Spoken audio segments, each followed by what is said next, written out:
Hey, you guys, welcome back to Naughty Love Movement. It's your girl, Nikki, and today I'm bringing opportunities for advertisement on my channel. If anyone is interested, they can email us at naughtylove2020@gmail.com. Our prices are affordable and reasonable, and please reach out to us. We can start our videos with any commercials that you would like us to advertise. I look forward to hearing from you. I'm out. One.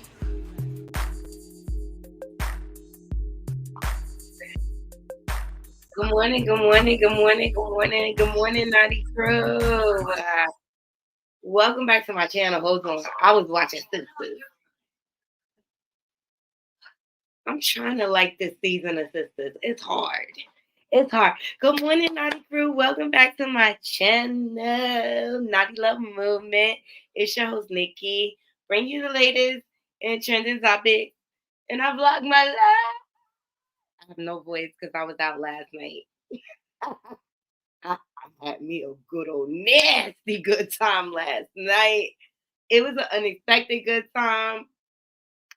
I went to my local bar, Corey's, and my homeboy was there. It was his birthday, and then my African sister came in, and we had a moment, and I was able to uplift her. It was just a feel good night. We had a blast. Okay, so excuse my voice, but shots was flying. We had a good time. All right.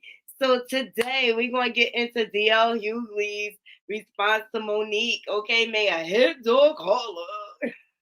That man mad. That man going to be forever mad. All right. And she also got with Tiffany Haddish. All right. We also want to get into Snoop Dogg. Suge Knight is dropping some jewels about that. Look, that's what Suge said. I ain't say it. Okay. I'm just putting the information out there. Okay. And also Snoop Dogg and Master P are suing in regards to their brands. All right. And we also want to get into Odell Beckham and Kim Kardashian. It's a sad day. Odell, run. Run, Odell. Don't do it. Don't do it. Don't do it. Make sure y'all hitting that like button. And if you're not subscribed, please subscribe, share my content, leave comments. All right. And donations are definitely appreciated over here. We do not work for free. Okay. It costs money to be this fly. It's we accept cash app, super chat, super stickers. All is welcome. Okay. All right. I'm gonna go ahead and drop this intro, and I'm definitely gonna be right back to get with y'all. Like, oh my God, what is the freaking world coming to? I am depressed about Odell Beckham and Kim Kardashian. I'm depressed. I'll be right back.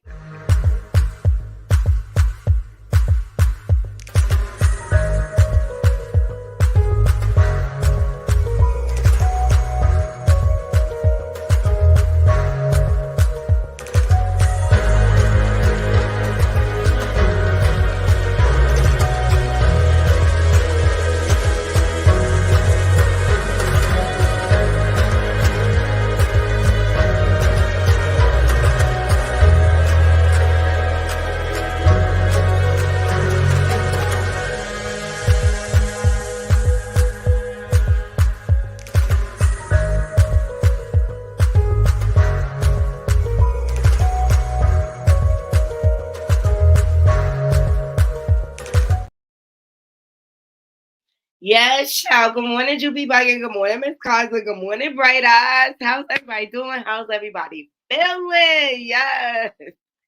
Happy Friday Eve to everyone. I know it's been a rough week, but last night I was like, I need to get out of this house. I need some air. You know, me working from home and everything, like I do get cabin fever. Like I just be so sick of the walls of my house or whatever. And last night I was just like, I gotta get out. And I'm glad I did because all my peeps was outside and we had a good nasty good time, okay? Your girl still feeling the effects. Okay. Still feeling the effects. Skin glowing though. Okay. Skin glowing. I ain't even gonna hold y'all. We got so much to go over. All right. Where I wanna start. Let's start off with Kim Kardashian. Let's get her out the way, okay? Kim Kardashian is a Jersey chaser. I said it. She a Jersey chaser. She's trash. And the Kardashian family, they ruin black men. Look at the history. Look at the history. Shall I run it down? Good morning, Michelle GM. Shall I run it down? Okay, they turn men into women. That's the type of time they on. Mm, mm. Odell, run. Don't do this to us. Leave her for the culture. Please. Scared for him. I'm scared for him. Y'all see him. Shout out to Spiritual World. I'm gonna go to them because we need to pray over this brother. Think the dye done got to his brain. It's a sad day. Kim Kardashian and Odell Beckham Jr. are considering making their relationship public, according to US Weekly. Don't do it, brother. You see Tristan? You see what's happening to that brother?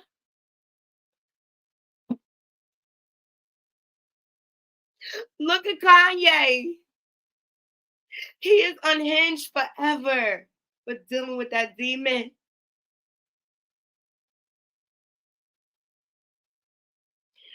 Let's say a prayer for this brother. Naughty Crew drop prayer hands in the chat for this brother. He gonna need it. He getting trapped. He getting trapped. You don't deserve this, brother. Oh my God. I know I'm dramatic, right? I'm definitely dramatic, but that's how I really feel, though. Seriously, save this brother. So Kim Kardashian and Odell Beckham Jr. are touring with the idea of bringing their relationship into the spotlight, as source exclusively reveals in the latest issue of US Weekly. They're getting serious. The insider says, "Don't do it. Don't do it." You know, I love Odell Beckham. He used to play for the Giants. He's got a Super Bowl ring.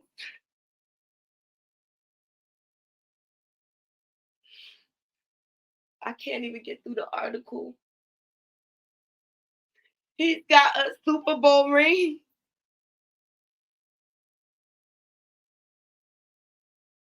Hey, Shay B, don't take him away. He's about to be cursed. He's about to be cursed. Don't do it. He's about to be cursed. They're going to turn him into Odella. Hey, in my opinion, I got my boy. I will forever hey Couture. I will forever rock with Odell because he got my team, the Giants, a Super Bowl ring. But sure, he'll always be a giant. Don't do it, Naughty Crew. Let's save him. Don't do it. Don't do it. Look at Kanye.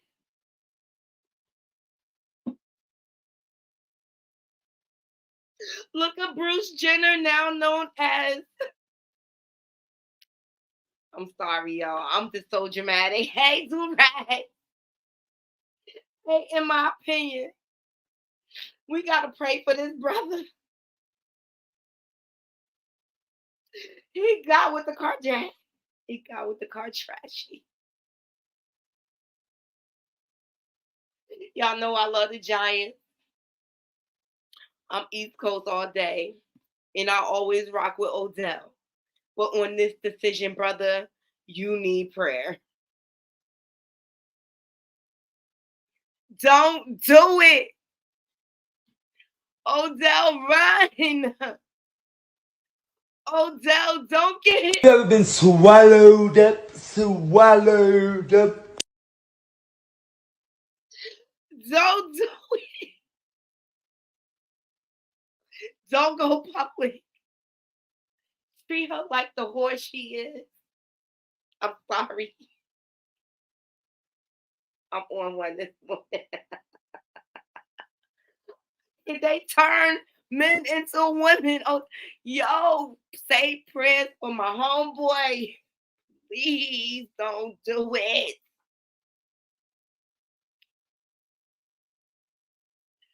Don't get swallowed up by the car trashy and curse. Don't do it. Don't do it, Odell, please. I'm begging you. Share my content. Hit the like button. Share. We need to get the word out.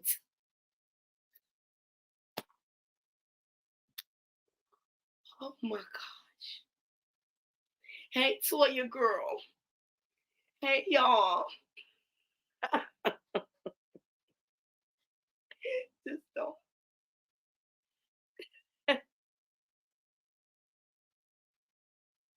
He a grown man. But we can urge him to do better.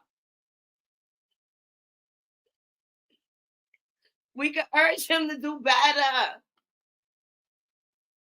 Share my content. Get the word out there. Odell, don't do it. Don't do it. How everybody doing? How everybody feeling? Happy Friday Eve. I'm serious. Like, yo, he deserves better than that. That whole that trick. That whole that trick. That whole that trick.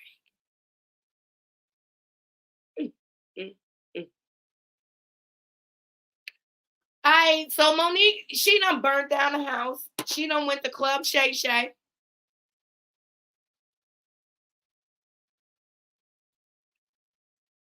And she talked hella ish.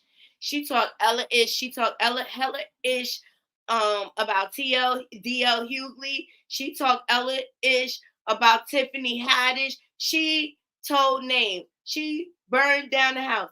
And I'm here for it, Queen. They always trying to shut Monique up. And I say, may a hit dog holler, baby. May a hit dog holler. Let's see what she had to say. Let's get Monique up here. Okay, let's see what she had to say about Tiffany Haddish. Okay, here we go. Shout out to the Neighborhood Talk. Remember our beautiful sister Tiffany Haddish did an interview with GQ magazine, and this, in my humble opinion, is where we keep throwing each other under the bus. You're doing an interview with GQ magazine, and I'm assuming the journalist was a white person, and the conversation turned to Monique. And she said, well, I don't do business like Monique do business, and I'm glad I don't have that husband of hers. But she don't know your husband. And when I saw that, it's like, Tiffany, if you had a husband like mine, you may not have 2 DUIs. Oh, if you had a husband like mine, you may not be caught up in what looks like you could have been grooming a child. And I say all of that with no judgment. But when you speak about having a husband like mine, you open up the door. And I'm saying to you, if you had one like mine, I remember our beautiful. Come on, sweet baby. Come home and get it. Come home, sweet baby. Monique, give it to her. Beautiful sister Tiffany Haddish did an interview with GQ. You may not sit in these positions that you can't explain the next day. Right. Or it's a hard way to go. So once again. Well, she doesn't even have a husband, let alone like yours. Well, damn it. Now you said it. I sipped on that, Shannon. That was a sip. That required a sip.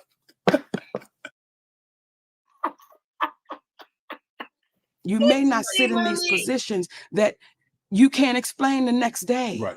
Or it's a hard way to go. So once again. Well, she doesn't even have a husband, let alone like yours. Well, damn it. Now you said it. You said it. Let me tell you something. In this interview, Monique. Ever in life, I stand on business. You drop me somewhere, I stand on business. You drop me in your hood, I stand on business. I don't feel like you stand on business. Yeah. I've been stood on business. I've been stood on business. Ever in life, I stand.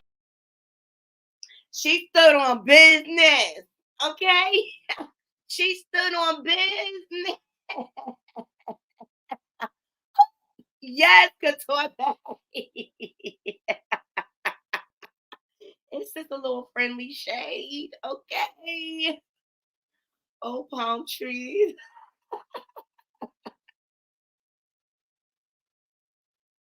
Woo! Woo! Woo! Tiffany Haddish. You better go sit down, girl. You better go sit down with your DUIs. You better go sit down. Look, everybody got their struggles, but you better go sit down. You better not ever, ever, ever try to come for Monique again. But that ain't the only one who caught it. That ain't the only one who caught it.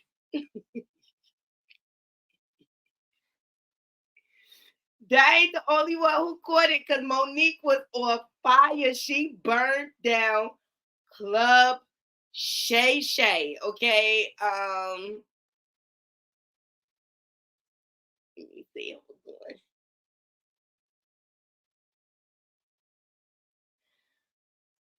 She burned down Club Shay Shay.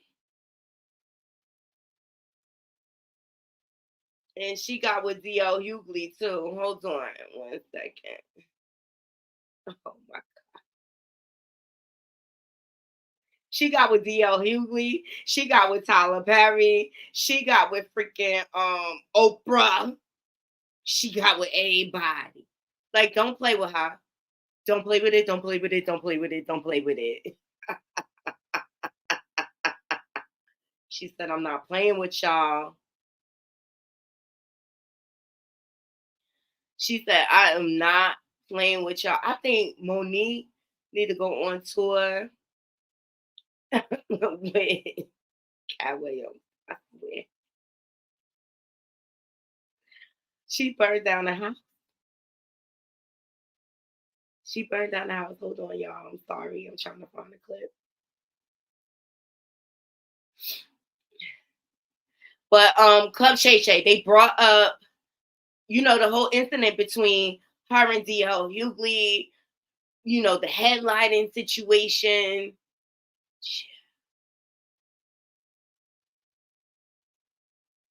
And Monique spoke her piece and made a hit dog collar.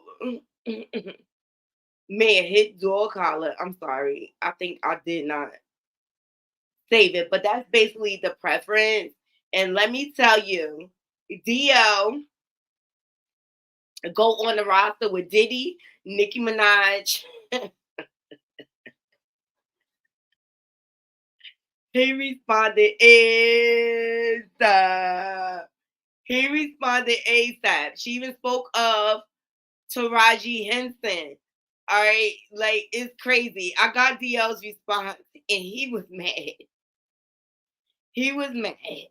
The only thing I ain't agree with Monique, because I covered the whole story when it came to her and DL Hughley and the headline situation. Only thing I ain't agree with was her bringing but he ain't shit. He an ain't shit type of dude. I said it, okay? He an ain't shit type of dude. You know what I mean? He admitted out of his own mouth that he did not even believe his baby girl when she came to him and stuff like that. But he just an ain't shit type of nigga. You know what I'm saying? Like that's just some ninjas is like that or whatever. So he responded. DL Hughley responds to Monique Club Shay Shay interview. Damn, he went off. Okay, he is pissed, and I say, Mayor, his dog holler. Okay. And so Monique was on. Shout out to Morning Juice Pop TV. Okay. She's on doing some greasy ass video with her and her daddy complaining about something or working out. I don't know nobody that work out that much and gain weight unless every crunch you do got Captain in front of it. But apparently she goes on Club Shay Shay and tells the story about how she came on my radio show and I wasn't there at the time. And my co-host Jasmine Sanders played a game that we played all the time with everybody called Would You Rather. She apparently was so offended by that she says she got off. She called me.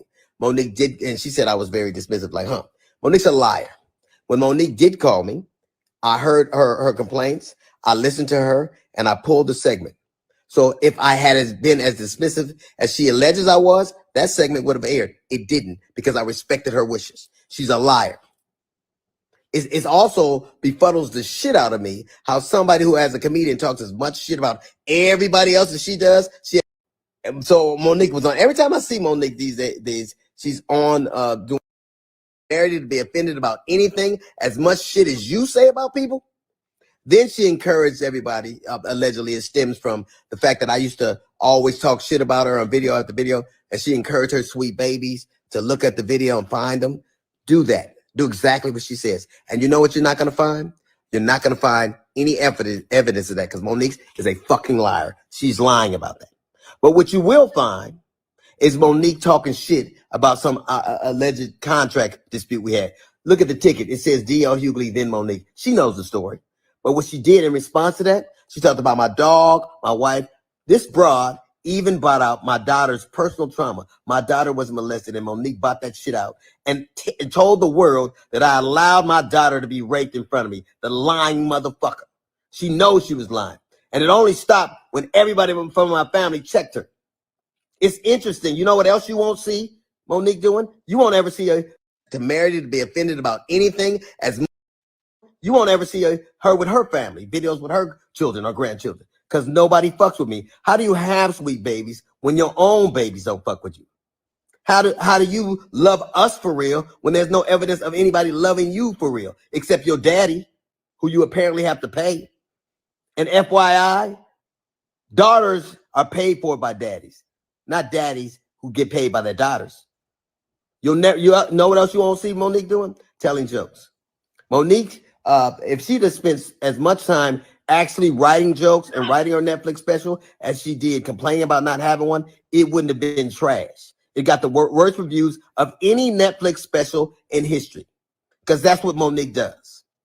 She complains and she has grievances. You never see her being a human being. You never see her being sweet and warm to people, except when she's using it to butter somebody up to get something. There's a reason why everywhere she go, shit starts. You won't ever see her with her family.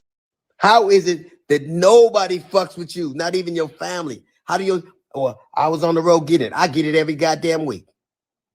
Look at my schedule versus yours. See how much I'm going. And I still manage to have a relationship that I cherish with my children. Can you say the same? You can't. Because all you do is talk about your grievances and who did you wrong. There's a reason you're by yourself. There's a reason you got to pay a man to love you. It's sad. There's an old adage that says you can't buy love. It's a shame, Monique, that you probably always will have to. How is it that nobody fucks with you, not even your family? How do you? Wow. He even fat shamed her. Wow. Wow. I never thought DL Hughley was funny. I never ever wanted to check for DL Hughley and his comedy.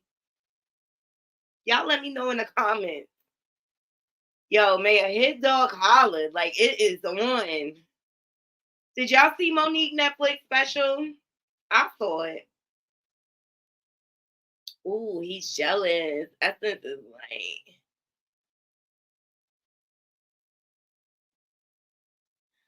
Okay, in my opinion. She said, now Monique needs help if she thinks that the man she calls daddy is a husband. Whoop! Whoop!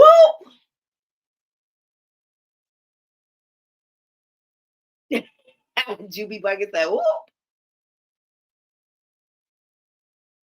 DL Hughley didn't lie about her Netflix comedy show. It was not funny. Okay, yeah, I ain't find it that funny, but she walked away with that check. Okay, she won her lawsuit. Woo, Juby Buggins said she cut so much she had to do her own self-reflection.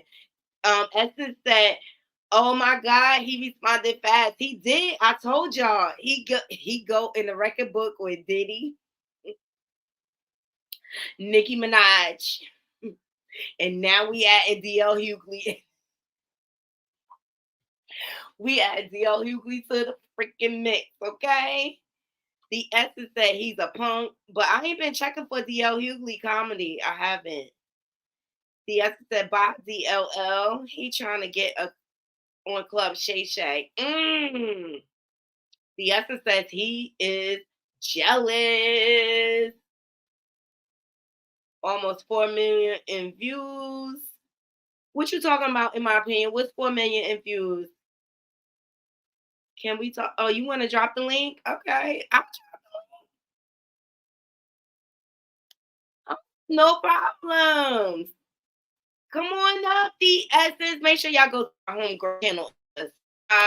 Okay, she does fashion blogging and critiques and things like that. Anybody want to come up and sound off? You're more than welcomed. I didn't think it was funny either, but she walked away with that check at the end of the day. She won the lawsuit. She won the lawsuit.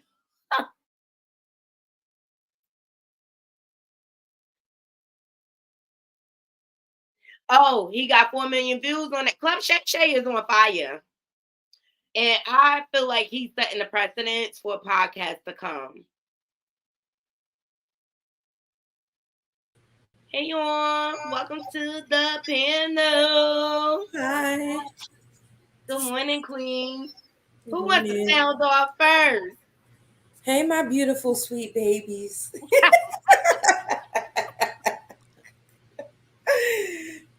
Hey, my babies. What's up, Essence? Come on, sweet baby. Speak your mind. That is so funny. Okay, so I just want to say this. I haven't ever watched any of Monique's commentary with her husband beside her, like that whole bonnet saga, things like that. I never really watched it, but the channel Night and Day Network, they had the recording of Monique and Tyler Perry, the one she kept talking about that Shannon heard. So when I listened to it, this was before her Club Shay Shay interview. I personally felt like this was a strong unit, a man that is standing beside his woman, a man that is respectful, first of all, in his temperament. They don't cut each other off. I didn't feel like there was an imbalance of like leadership. Not leadership is not the right word, but you know what I mean. Like, you know how a man, some people believe in traditional like roles between a husband and wife. I didn't feel like there was any issue with that as far as the way that they communicate. Like, you talk, I speak, you talk, I speak, like that.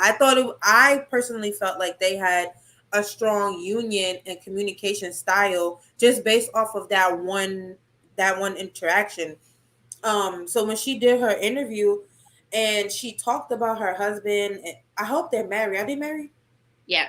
Okay. She talked about that. She talked about her husband and the strong union that they had, and she talked about how she feels like he is like her head and her leader, things like that.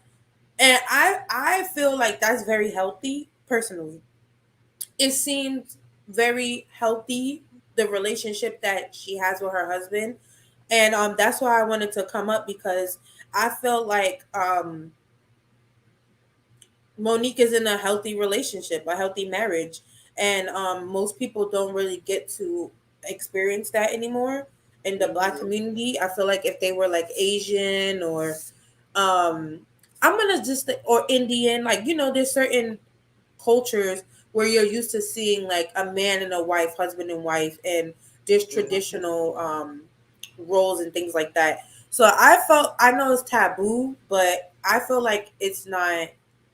I feel like she said per verbatim, we're uncomfortable with it now, and that is a little bit problematic. Like that people would think her relationship with her husband is uncanny, when in actuality they just have like a normal or healthy, in my opinion, husband and wife He relationship. put the battery in the back for her to stand on her worth. That's why she's been fighting through the years. That's Mm-hmm. why she's been able to get through all these lawsuits and things like that.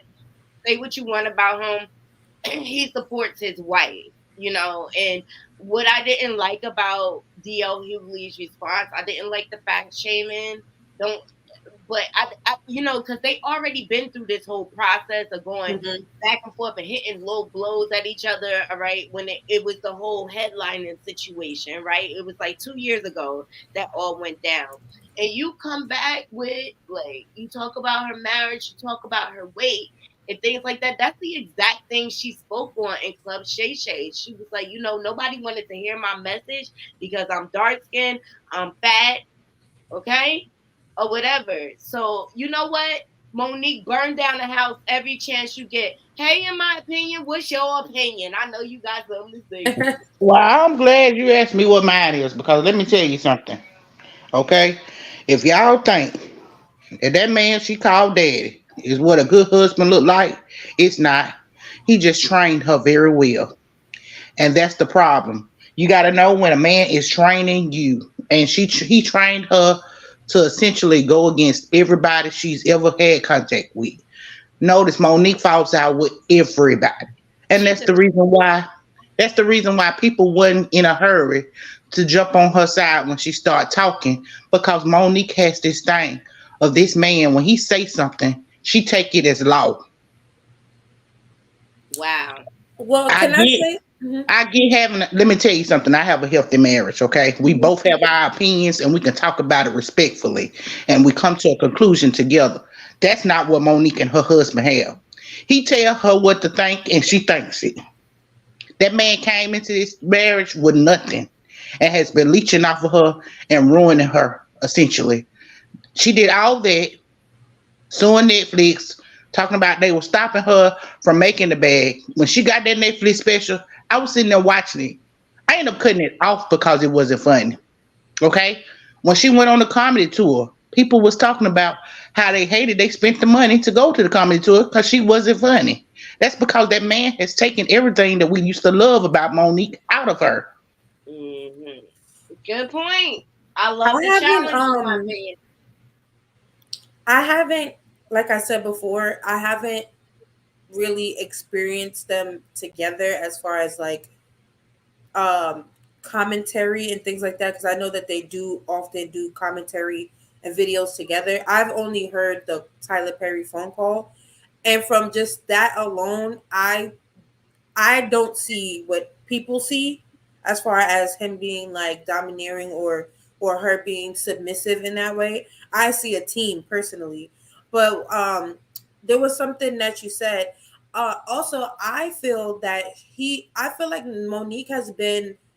Monique, she is very old school, and when it comes to protesting and fighting for your rights. And I personally, in 2023, as a young Black woman, I am in that same stance. I don't have a problem with speaking up for myself and saying that something is not fair payment or fair treatment or inequality. I don't care about the angry black woman trope. I feel like there is progressiveness in standing up for yourself and saying this is below my budget, or I am experienced, you guys need me, but you're offering me less than $1 raise. That happened to me. I had to literally turn down a position because they were offering me well below what the pay grade was. And those things are really uncomfortable. So when I hear Monique say, like, listen, I have the same accolades as somebody else, and you're offering me basically millions of dollars less, why? And then yes, you should boycott because that's racial inequality. That's gender inequality. Well, let me tell you something. If we boycott it every time because we are at the bottom of the totem pole in all careers. It's not just in acting. It's not in the music industry. It's in all careers. There are nurses out here that don't get paid equal pay. So we boycotted every inch. Like we got to figure out a way to make our voices known without having to. Oh, and hi Kim. Without having to boycott everything. But I'm just saying, right message, wrong messenger. Monique has essentially all the friends that she had in this industry, she has burned those connections. All right, Whether it was by this man. Let's welcome Kim to the panel because I really want to hear her opinion. Come on, Kim. Hey. Well, you know, I got a couple opinions on that. First of all, I'm going to speak as Monique as a whole. The only constant in life besides God is change. No, she's not a comedian per se anymore. I consider her as a celebrity or a personality. Everybody changes and evolves. Okay, I don't find her. I've never really found her comedy that funny. It's like I don't find Wanda Sykes that funny. I can't stand Wanda Sykes. I don't think hers is like funny at all. Okay.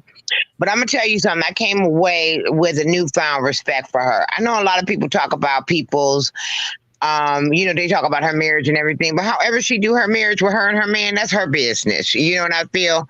That's her business. And if she finds that that works for her household, that's fine. That's just like we can't judge nobody who have a different proclivity to whatever their sexuality is. We can't dictate what happens in people's bed. But as she relates to talking to her about her money, she took a stand. What she said is true, though. People don't like a strong Black woman. The same thing happened to me in my job, and I took a hit on my money. I missed a raise. They wanted to, I sell insurance. So if you get a guardian, who somebody's a guardian, especially a corporate guardian, they may be a guardian for like 100 people. So while I'm out here schlepping the streets and trying to get one here, one there, I could get one person and they could give me 50 applications, okay? But what they did is they had a guardian conference. It was a guardian conference that was public, but they made it where a few select white people could go to that and get all the money. So I said, I'll get the guardian. So I said, well, I'm going to go because it's public. Okay. And I was telling my sister about it, who's a lawyer. She was like, you absolutely can. And they can't pervade you. But I said, I'll do the politically correct thing and tell my manager. She says, I forbade you to go. You cannot go. I said, well, I talked to my sister, who is an attorney. And she said, there's no way you can dictate if I can go to something that is public. So I went. And she saw me talking to people. She says, and she said this in front of my peers. She says, she pulled me to the side, but it was loud enough where they could hear. And they were all watching to see what she was going to do. And she told me, I forbade you. And she kept saying forbade, which is the wrong word. But anyway, she said, I forbade you to talk to anybody. So I told her, if you think, because I had to spend the night there too, because it's a little far away. I said, if you think that I invested money for this ticket to come here and to spend the hotel and I'm not going to talk to anybody, you're sadly mistaken. And so then I sent her a note when I got in there, and I told her I didn't appreciate how she did me in with the peers. And then I came back and then I reported her to our integrity department. Well, she wrote me up and lied on me and everything else. And I didn't get my raise. But suffice it to say, when she went to go get a position, because things change, right? They also told her that she had to interview. They treated her like a regular person because her protection, the director, they had let go. And now she is not there. So all I'm saying is that I knew I was going to take a hit, but I had to stand up for what's right. And I need to let her know that you're not going to do me like this. And for the next person that comes, they going to think twice before they do that. So I believe in standing on people, standing on your whatchamacallit. And I ran the risk of nobody liking me, but I don't give a damn because I'm like Michael Jackson. I got to look at the man in the mirror, and I got to look at the woman in the mirror and be happy with who I see. And that ain't the first time that I've done that, okay? Same thing with the job that I left. I left a job or two before that, okay? They wanted me to, the white guy didn't want me. I was his assistant. He didn't want to pay me nothing. Every time he turned around, he tried to mess up my money and all the rest of that. And then wanted me to cheat people and do wire fraud so he can make the money, okay? So they have been trying to do all that stuff. I recorded them, okay? And then my girl that I work with, she said, when you going to put it out? When you going to put it? Send that to the manager. I said, nope, I'm going to hold on to it. I'm going to let God tell me when to send it. And when I had gotten another job and I was getting ready to leave, I sent it then because I told them I don't want nobody messing with my references, or if anything doesn't go right with this new job and I have to claim unemployment, this is what it is. And I sent it to the owner, and I told him the only reason I didn't go to the authorities is because on my friend's word, you gave me a job immediately as assistant finance manager. Okay. Now let me tell you something. In the car dealership world, that is predominantly good old boy network. So for them to give me a job like that based on her word, that meant something. And I really needed one at that time. So I appreciated him and I didn't send it. But what I'm saying is that if you don't stand for something, you're going to fall for anything. And can I pause you right there, Kim? She also mentioned Taraji, a story about Taraji, when Taraji came to her and she was like, look, we got to stand up for ourselves. And Taraji said, girl, just wait till the next, you know what I mean? It'll come, right? And look at Taraji, present day, crying all over the place, not because she wasn't paid what she was worth, right? But imagine the powerful impact they could have had if she would have stood by Monique's side. Right? Absolutely. And what did Monique say too? How many of us have died waiting for our turn? Because we will die waiting for our turn. Stand up for something in the now, in the moment. What are we doing? But do y'all remember Taraji crying and saying, if I don't stand in my work, what am I doing for the next generation? Then, girl, ain't that what Monique said? Why did you stand by Monique? And that was but the thing is, I'm glad you mentioned that. Monique got her Netflix deal. She sure did. But I want to say this, though. What Monique said was right. They could deal with a broken black woman because they want to see us broken.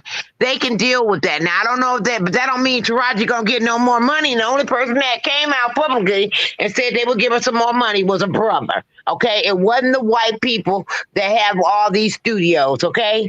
And what she said is true.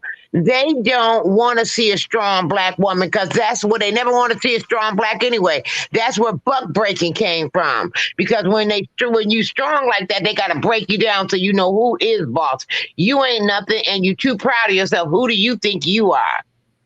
And that's so, you know what too, and I'm going to say this as well, because I feel like most often, like when things like this happen, people take it for entertainment value, but they don't see the educational edge to it. And I always try to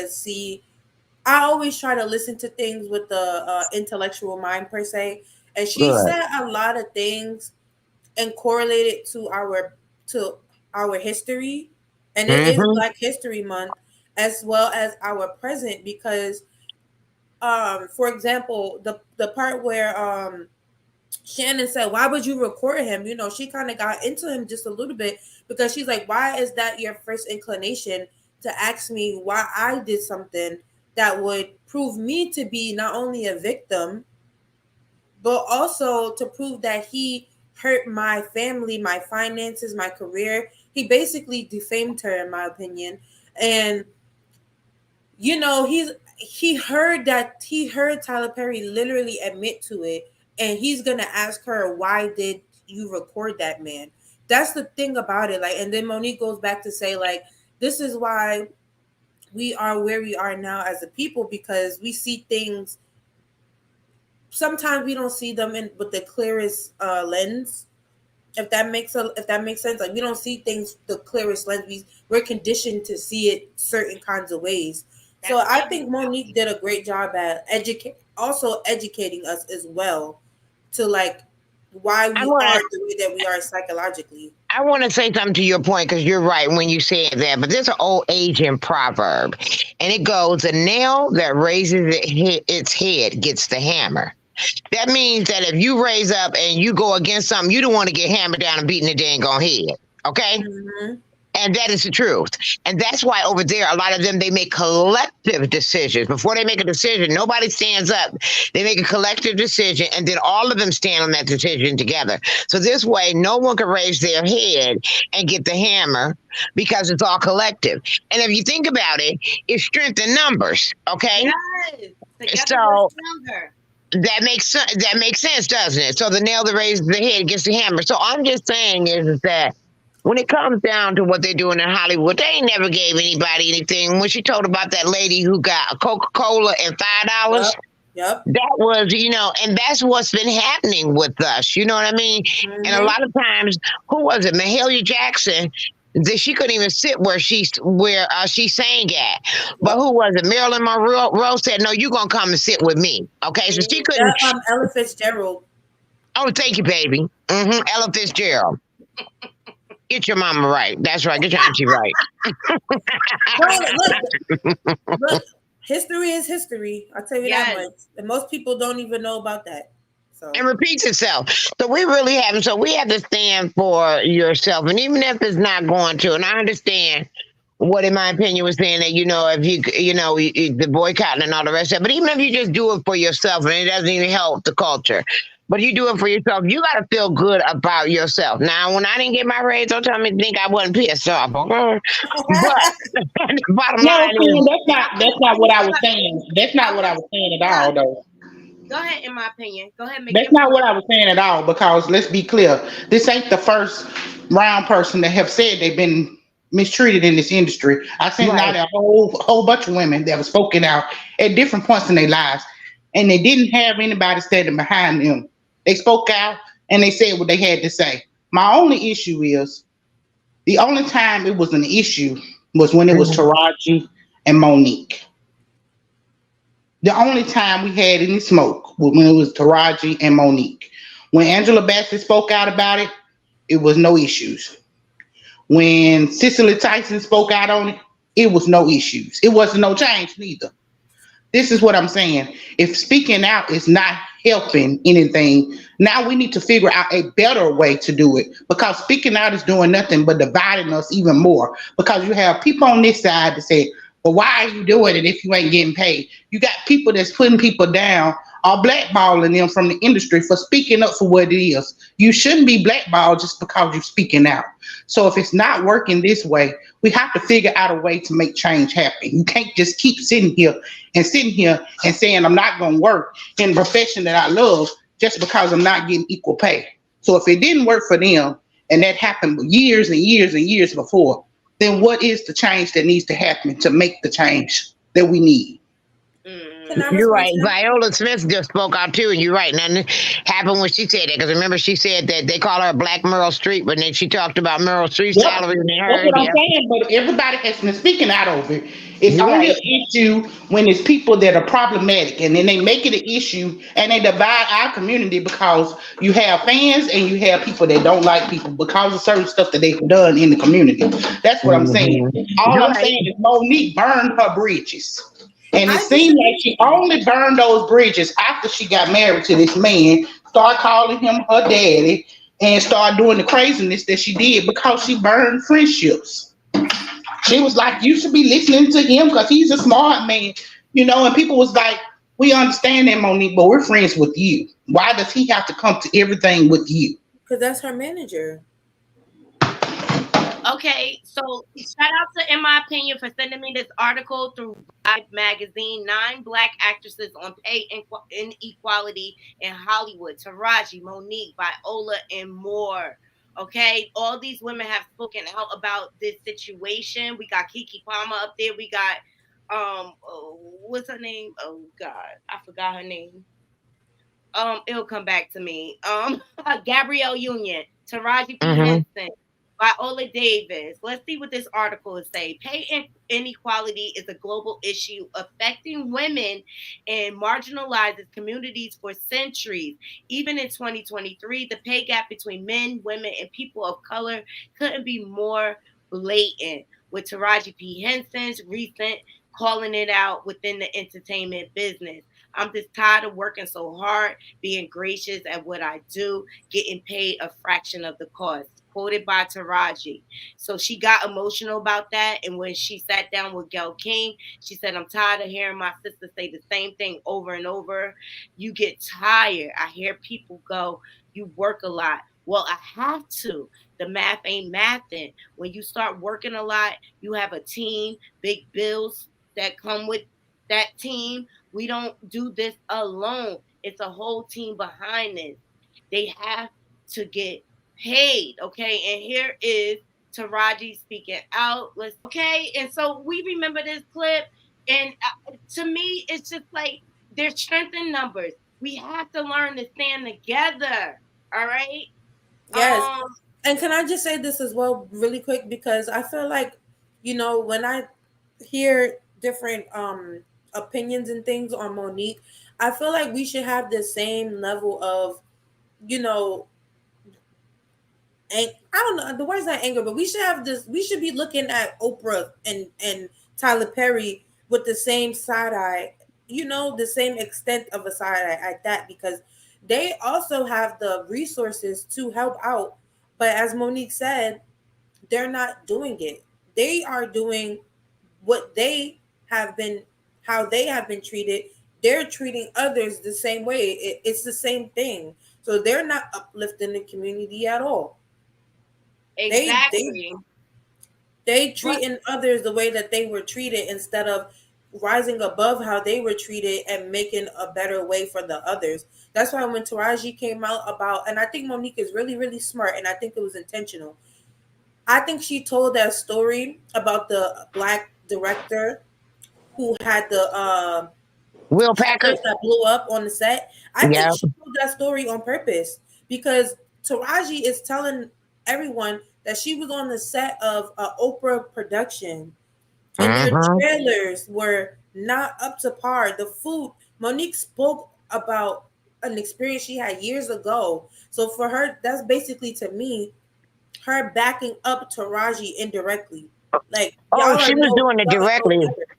She was doing it directly. Remember, Taraji said that it was infested with, insects. Let's put it like that. Yeah, let's talk about that. The whole And Oprah made a statement. Hold on, ladies. Let's welcome Jules to the stage. Jules, what are your thoughts? So my thoughts are this. I'm gonna be quick because I have class in an hour. My thing is like the whole rant by DL, right? Whenever a man talks about him, there has been men that have said the same exact thing, less gracious about him. He doesn't say anything, right? But the moment Monique does it, it's a problem. She's a B. She's this. Now, her and her husband's relationship, their role play that they have going on, calling him daddy, to me, I could having a sex positive attitude. That's all role play. I'm gonna be frank with you. That's what that is. That's role play. And it just goes to show how safe and secure and protected she feels in her relationship to let down that guard. So, exactly. Oh, and just for the record, I just went to Club Shay Shay to look at the total views. 3.6 million. Thank you. All right, now. Monique has been saying this very thing since 2008. 2008. And to me, I feel that if she was wrong for talking about Dia Hughley's daughter, we can all agree with that. She was wrong. And notice how she did not bring it up because she's woman enough and grown enough to know she was wrong. Mm-hmm. And so when we're wrong, we don't bring that stuff up. Mm-hmm. But DL Hughley, now all the YouTubers and everything else that was praising Cat Williams and all of that, when they were singing his praises, they want to drag Monique because they're sick and tired of hearing her grievances. But the same thing is still happening that she's been talking about. But they You've want been to, talking about it. but they want to praise DL Hughley for dragging her and calling her out. I didn't like the way, and that's what I kind of wanted to bring it back to, Jules. Like, I didn't like the fat shaming. Like, he Right. threw low blows back. Okay, Right. you don't want her to bring up your daughter and this and that or whatever. What? Look, keep it on the art. Keep it on the art. Drag Right. her for her comedic stance and the fact that she's not funny or whatever. He went for her marriage. Right. He went to body shaming. He Right. threw low blows. He even brought up her P-word brother Yes. I didn't and hear her negligent mama. May a hit dog holler, honey. So if we gon' if and that to me, because I watched this whole thing, that to me will say she's telling the truth. Yes. Because you would not be this pressed. You would not be to get into the B-word level of being another chick going after her hard hitter if she was not telling the truth. And she's not the first one to talk about DL Hughley and his antics either. I don't like DL Hughley. He got mad because she, he kind of went when he did that whole thing with the headliner. He really did look very incompetent, in my opinion. Exactly. He showed a lack of business sense, and honestly, and that's why I just have a disdain for the way like black entertainment is going, particularly on YouTube, because there's a lot of ignorance. There's a ton of ignorance. So people just want entertainment. They just want something to talk about, but they never ever acknowledge the educational portions of anything. Right. I really hate that about. She dropped gems in that interview. Yeah, she ain't lied. She ain't lied. She DL dropped look like a gems, fool. and she even said to Tyler and Oprah, without even saying it, she already forgave them, and she clarified. Mm-hmm. I don't know why people are missing this part. You did not hurt me personally. You hurt the community. Yep. And she said it took her a minute because the little girl inside her, who idolized Oprah, was shattered that her idol was just like doing her dirty. Mm-hmm. I felt that. That's crazy. Now that you mention it. And she was still gracious in her assessment. But people think she was just talking and ranting. I watched the entirety of the interview.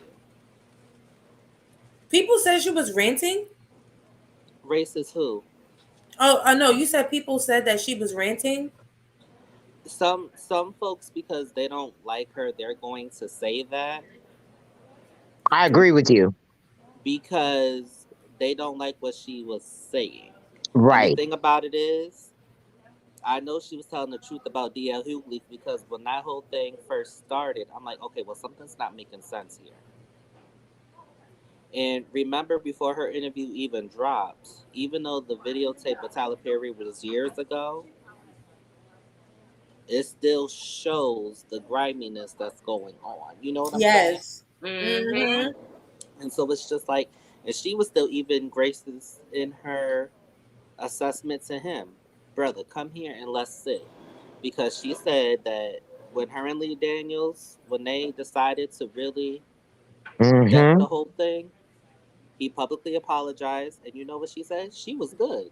It never happened. But I feel her on that. I feel her on that because I had a part in the ways of my family, and they said, well, can't we be family again? No, because you weren't accountable. You did not apologize. And if I'm going to have a relationship with a person, and you run the risk of them doing the same thing over to you again if they don't acknowledge it and hold themselves accountable. She was absolutely right. And then when you said that about DL, remember when DL was in the restaurant with his family and that dude came in and he was harassing him and telling him what he was going to do? DL didn't give him all that smoke he gave Monique last night. Okay. Exactly, and that's the thing, and that's what I want to speak to is weak male masculinity ego, Right. because these males like DL Hughley, the Kevin Harts, and everything else, they always want to come for the females. Mm-hmm. But what about your brother? What about your fellow brothers? Mm-hmm. I personally don't see where the hatred for Monique and furthermore her husband slash manager stems from, because if you win an Oscar, and you know what, and I want to say this too as a small segue, I feel like Shannon did a better job this time around than he did with Cat Williams. I really do. Agree. I agree. When he asked her what she was contractually obligated to do, and she explained what was going on, that is slavery. To have me do something for free, literally crazies, like you want me to work for free, like literally, and that's probably a lot of labor to go around. I already filled my contractual obligations to Lee, and right. Exactly. She said that. She said that so graciously. She said she was the donkey of the day for telling them to boycott Netflix, and that's what I'm saying. Is just like it is the ignorance of the Black community that is the downfall of a lot of intelligent people. I'm telling you, and I don't think it's by accident. I think it's by design. Mm-hmm. If you have the same accolades as somebody, and the only difference between you and them is that you're Black, that's racism, discrimination, whatever, inequality, however you want to describe it. And we act like the civil rights movement never happened. We've been boycotted before, so why is it so taboo? Right. 30 years later to say let's boycott. Our history is not being taught to our own people, and in a roundabout way in our own community as Black folk. Even though I'm both Black and white, but I can still speak on it. Mm-hmm. The overwhelming majority of folks in our community are still deliberately and purposely and narcissistically, educatedly foolish. Mm-hmm. And it be our own people. As soon as they get a position of power, what's the first thing they do? They exploit our own. Okay, exactly. It's handlers like Oprah, Diddy. He's one. You get all this power, and you can go back and help our community and pull our people up. And what's the first thing you do? Exploit them. And what it be our own crap in the mentality that tears our community down. Mm-hmm. And what did Cat Williams say in his interview? He said the broader community is not going to understand the meaning of these words. Gatekeeper. Right. But I want to say one thing you mentioned. I think the difference between Cat Williams and Monique's is that Monique's was a little bit tamer. Cat came in there and Cat took over the whole interview. You know what I mean? And Cat had all of us swirling back in there, you know, and probably had Shannon like, because he took all of us aback because Cat was coming back back to back with different stuff. You know what I mean? So we were all just kind of reeling behind that. I think that's what Shannon was doing, was reeling, because he even told Kat, "You gonna get my show shut down, man." You know what I mean? Because Kat wasn't having, but Monique was more. It was more conversational with me. But you know what? I love the funny banter between the two of them, because Shannon told her, "Monique, they ain't gonna come because you sitting here telling all this stuff." Yeah, I know, right? But you know what though? There's a word for that as well. It's called misogynoir.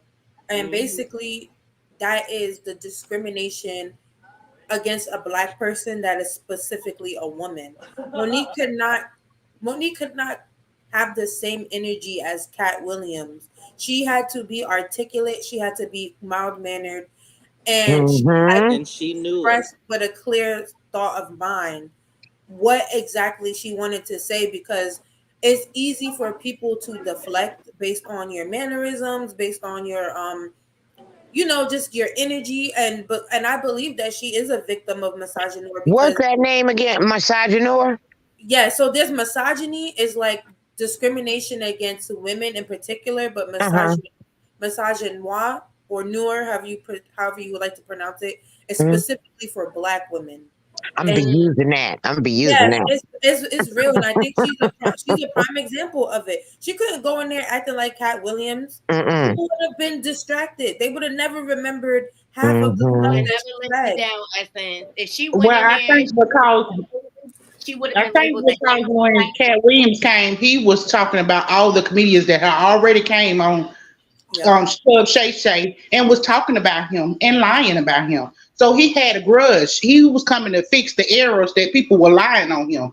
He didn't come there because Ooh, Cat pin Williams, let's this be clear, comment. Cat Williams don't do interviews, okay? Now, if you can find a whole bunch of interviews on Cat Williams, I'll wait. He don't do interviews. He came because all those same comedians came and sat down on that couch and lied to him. DL And he was included. tired of the dirt being put on his name. Monique didn't come for that, okay? It feels like she came to come throw shade at everybody because let's be clear, in the truths that she did put out there, she did a lot of shade. And it's cool, fine, if that's the way you want to do it. But I'm more inclined to listen to somebody that's gonna tell me straight without all the shade. You ain't gotta shade everybody. I Tell don't your I feel don't truth like feel like without she having to shaded shade everybody. anybody. I must have missed that part because I did fall asleep a couple times. she told the But truth is what she did. She told, in my opinion, she yeah, stated facts, and she stated facts, and she told her truth. If yeah, I didn't somebody see a lot of shade. if somebody do you dirty and you tell It the was story to subtle your shade to friend, me. that's It not wasn't shady. To tell somebody that you would be, if you was had a husband like hers, that you wouldn't have DUIs. That's She ain't shame, lying. okay? Because first of all, let's be clear. DUIs. We all know people that have dealt with some form of um addiction, okay? And we all know that what she's dealing with is a form of addiction. Addiction ain't easy to cut. So ain't no But man in gonna my save opinion, you from addiction. I do have to say Tiffany Haddish spoke on her first. Yes. Mhm. Tiffany On the spoke on her interview. first, so Monique shot back at her and got her all the way together. That was Okay. because Monique. No, that's not all. But that's what I'm saying. That's the thing. If we're gonna be shady in a way that's not problematic. Because let's be clear, if the girl was on any kind of substance or whatever, and you talk about her like that, you don't know what her mental health is. That could push her over the edge and make her overdose, unalive herself. You don't know somebody's situation. As a person who deals with mental health on a daily basis, people with addiction suffers mostly with mental health. So you have to be careful with the words that come out of your mouth. Your mouth is a powerful weapon, and that tongue is a sword. Wield it with care. Because something happens to that girl because of this, then how are you gonna feel? How are you gonna sleep at night? What are you gonna say to God? Just because somebody else is evil to you, don't mean I have to go out and be evil to you. I get Let it. me I'm all cool for the shade, but that's what I'm saying. That's why this world is falling apart because we taking this like it's not a mental war that we fighting every day. let me We ask you this seeing opinion. You think that with the cancellation of Tiffany Haddish due to her own disgusting actions publicly Hmm. online, you think the cancellation backlash, weeks of headlines, did not affect her mental health more than that? And Hmm. furthermore, I think Nicki Minaj has done worse, and we ain't counseled her. I think Oprah has done worse. We ain't counseled her. I think Tyler Perry has done worse. Ain't nobody counseling them. But y'all would counsel people that's at low levels. Now make she that had make a sense. If it's gonna be 12-year-old the girl same, if we talking gonna about follow the same rule, we gonna follow the same rule for all of them. Let's counsel all they problematic ass in. Well, she wait a had minute. a Let her finish. 12-year-old Excuse girl me. serve off a Wait. sandwich, Hold Miss on. Opinion. She had a 12-year-old girl give sloppy toppy to a $5 footlong as a joke. Yeah, and then she That's, did. Stacey that's And that Red is thing out was there doing based it too. on the pedo thing, and so they weren't trying to everybody down there on that. That was just I've never really seen anybody just do hits like that. And put them on there. So that was and she Tiff's got thing. sued for it. And she got sued for it by the Yeah, parent she did. because the parent did not give her permission to have her daughter giving sloppy toppy to a $5 footlong. Okay, she got sued for that. So to bring up the fact that Tiffany Haddish may have a mental and emotional breakdown because Monique said that she wasted her GQ interview talking about her husband, I disagree, and I feel like that's selective outrage. And I also feel like it's misogynoir, and it can happen from black people to black people, which is It's already happening from black people to black people But wait because a minute, you're I just not got a seeing the question. bigger picture. I got a question. What's that little young lady's name up there? I like you, girl. What's your name? Essence. my name is Essence. Oh, I've been hi, getting Essence. emotional. Okay, I'ma subscribe to you. thank No, you. You I know love what? Essence. You teaching me some stuff. I made a video called I love my educated sisters. I'm Okay, gonna I unprivate it try because to I But you made a know surround what? I video. myself just so I want to can say grow. I love the fact that we are now having these conversations Yeah, me because too. it's long overdue. And in Yes. our community, we would not touch these topics. I don't know what happened towards the end of last year, but now we're talking about it. And I'm glad we're talking about it I am. because And that's why I created this platform. Let's have the hard conversations that people are scared to Mhm. have. All right. And look, Couture Bay said, how come black media is being blamed? Because black they media is not all the perpetuate. way to blame, but it has a part to play. Absolutely, they perpetuate it, and that's what Mhm. Monique was talking about with the Breakfast Club. Like they perpetuate certain narratives to make you feel like you're supposed to laugh at or dehumanize somebody for standing on their principle. For example, if I were to listen to the Breakfast Club and them give Monique the donkey of the day for protesting inequalities, do you think that I would have been strong enough to tell somebody on an interview that I have to decline this offer because you're like lowballing me? That is a for me that took a lot. That was like one of the first times I ever showed strength in my whole life to tell somebody face to face, eye to eye, that I cannot accept this position because you are offering me less than $1 raise and you need me. You need me. You told me personally, y'all need somebody with my exact credentials. And this is a Okay. great opportunity to be seen. I had to tap into, if it wasn't for positive, um, uplifting people saying it's okay to ask for what you're worth, I would have never done that. I probably would have took it. Okay, we got another educated sister on the panel. Make sure y'all go to her channel and subscribe to Couture Bay. Welcome, Bree. Good morning. I'm gonna be really quick because Hi, Couture Bay. hey, because I'm at work. I'm Okay. on the plantation, but Same. but I wanted to say this. I saw, first of all, y'all are like really hitting the nail with the hammer and whatnot. But I want us to look at the bigger picture.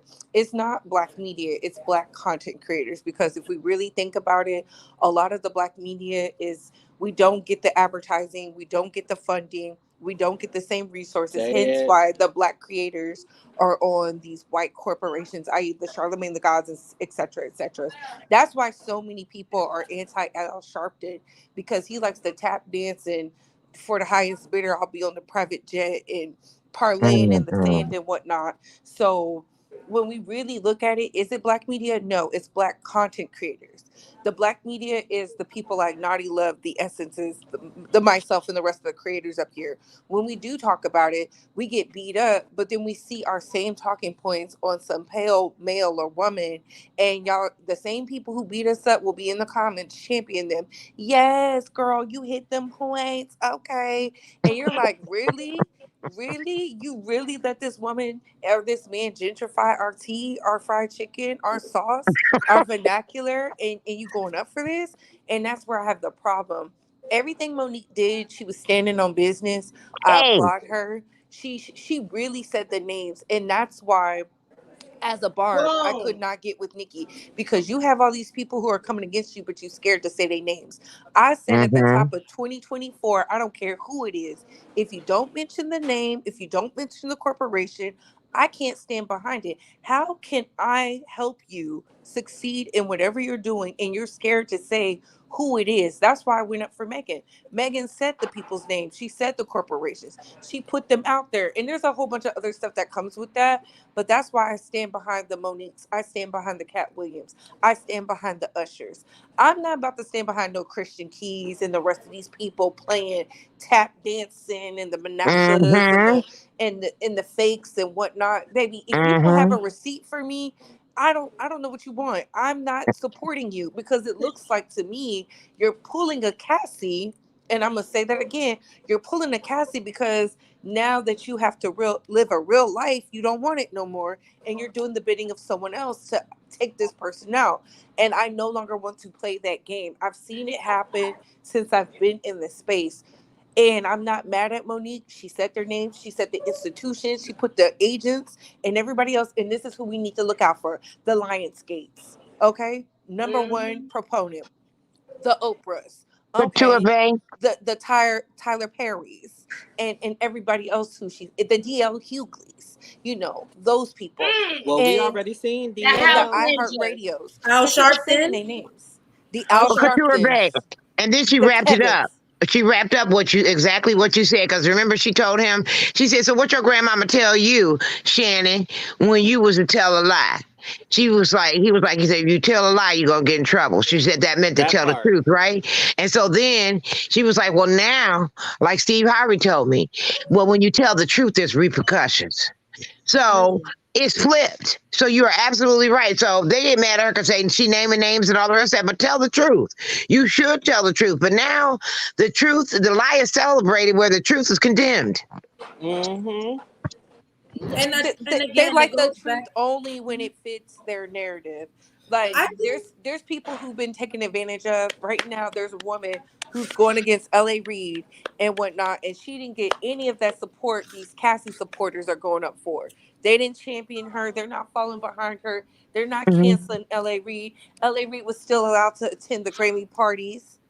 You know what I'm saying? Mhm. So I'm it's just levels. like, it's the picking and choosing for me, and that's why I don't get caught up in the semantics. I don't get caught Mhm. up in none of that because if you want to tell your story, tell it. I'll stand behind you as long as you saying names. If you start saying they, them, uh, those people over there, and all that, well, I don't believe you. Mhm. I don't believe Mhm. you. It's giving games because we've seen people play in our face. There's a lot of bad people, but there's a lot of innocent people playing like they're innocent too. So that's just how I feel Exactly. about it. I feel like black media is the problem. I do. And I think that black media is they have coined like YouTubing and podcasting yellow journalism. So there's yellow journalism and then there's like traditional journalism like magazines, like Ebony, and then you have like broadcasting stuff like that. I think that black media in general is problematic because they perpetuate so many things that we consume at face value, and that is dangerous. But I don't think that's fair because again, I go back to like I'm somebody who I knew I was going to be in this field regardless of who was on it because of the National Enquirer, the Us Weekly, the People, the Vogues, Mm, they started something, we just magnified it, we changed it up, we add some flair to it. So I don't think black media is the problem. I think people aren't reading more, and it's not our jobs to tell people to go read for yourselves. When we look at the blogs and all of the things black media do, it says follow the rest. There's people in the comments who will say, I'm not reading all that. So whose fault is it? Is it my fault because I tell you here's the rest of the story, or is it the consumer's fault? I believe it's the consumer. And even if we wasn't in this, people would still find a way to say it's our fault. And I'm never gonna blame the black person for doing something to get some money because the man is never going to put us on so we can be better than them. When we had our things, they took the ad revenue away, hence why BET was sold, hence why it was given to a white company, hence why Byron Allen, despite him having a white wife, is trying to buy the media company, the Paramount Plus and stuff, and they don't want to sell it to him because he's a what? He's a black man. So it's always changing of the goalposts when we come on the scene. That's why I will never blame black media. I'm not blaming. I didn't even get caught up in this. Oh, he has a white wife thing anymore, because at the end of the day, you like who you like, you love who you love. If you're doing And something that's that's the going funny to thing. They uplift address. us and put us in a different stratosphere, I'm all for it, because it's quick to tear us down. But look what they have been doing since the beginning of time. Turn on each other, turn on what's going on. We can't help what's trending, but when we do talk about the real serious stuff, nobody is there. Nobody is there to support. Nobody is Because magnifying that and sending it up, I because they're think, doing ghetto mind tricks and whatnot, stifling the growth. We've seen it here on YouTube. but it's the black people that's doing it though. It's not just the black people. But It's that's not. all that matters to me. This is my stance, right? This is my stance personally, non-politically. This is just my personal observation. If we are talking about the black community, I feel like what we consume as far as our own media is what matters more than anything else. And when you look into black media, there's levels. Like I said, you have mainstream, then you have like maybe like talk shows, and then like you have like the YouTube, and then you have what I call the chitlin circuit, which I won't be discussing right now. When you look at mainstream black media, like the Shade Room, um things like that, you don't see insightful information. You don't see things that are educational. You don't see things that are important, in my opinion. And when we think about black culture, we dominate everything. We don't look to other cultures to tell us what's happening or what's hip or what's this or what's that. We look at our own selves and what we think is important. So I just say that to say a lot of what we consume on our own turf is very counterproductive. And it does matter. It doesn't matter what people do on the outside to war against us. It's what we do on the inside to war against each other. And for me, I think that we need to stop looking here, there, and everywhere else and address what we are doing to ourselves. And there's no accountability. And I'm going to close off by saying this. If our predecessors, ancestors, my great grandparents had the freedom we have right now, do you think that we would be in this level of ignorance? I think not. I feel like I think not. I hear you and I respect everything you're saying, and I don't want you to think I'm combating what you're saying, but No, you know. I also feel like when we say stuff like that, it goes back to the it's putting the onus on other people's instead of self. Education is a self thing. Learning is a self thing. Wanting to be better is a self thing. Yeah, I like the blogs and all that, but I also I unplug from the apps and I read. That's why one of my videos I show people the books I read. I'm not someone who just talks about it, I be about it. And I feel like if you're not seeing that, you got to be the change you want to see. Right. And you also have to understand the game. Like when we talk about black media, what black media company is leading the way? Like the CNN, the Fox News, the PBS, the BBCs. Those are all owned by white pale males. We got So, Zeus, and look what they perpetuate.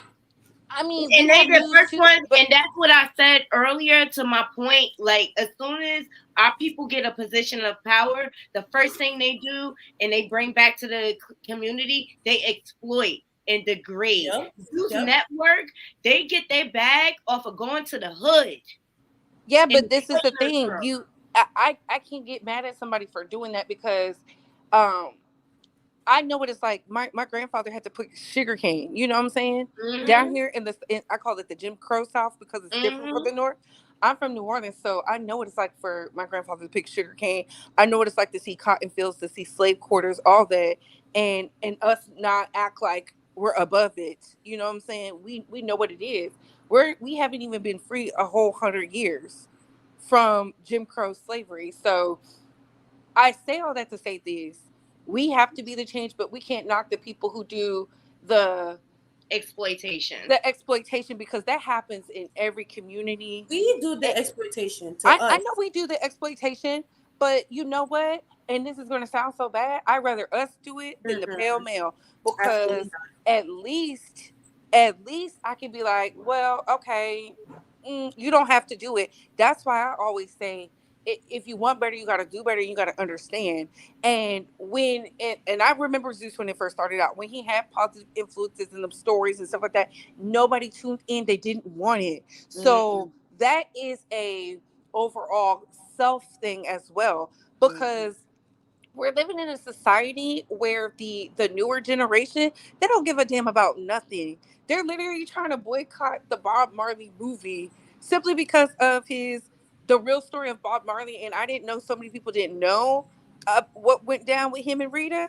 But I'm not about to boycott that, because his children finally said yes to a movie that highlighted their brother, this highlighted their father, that talked about why they were shooting at his dad. It wasn't because he was just sleeping around and getting around and treating their mama bad. It was because of what he did in Africa, how he was unifying the people. So I think a lot of times we often we sometimes shoot ourselves in the foot with this.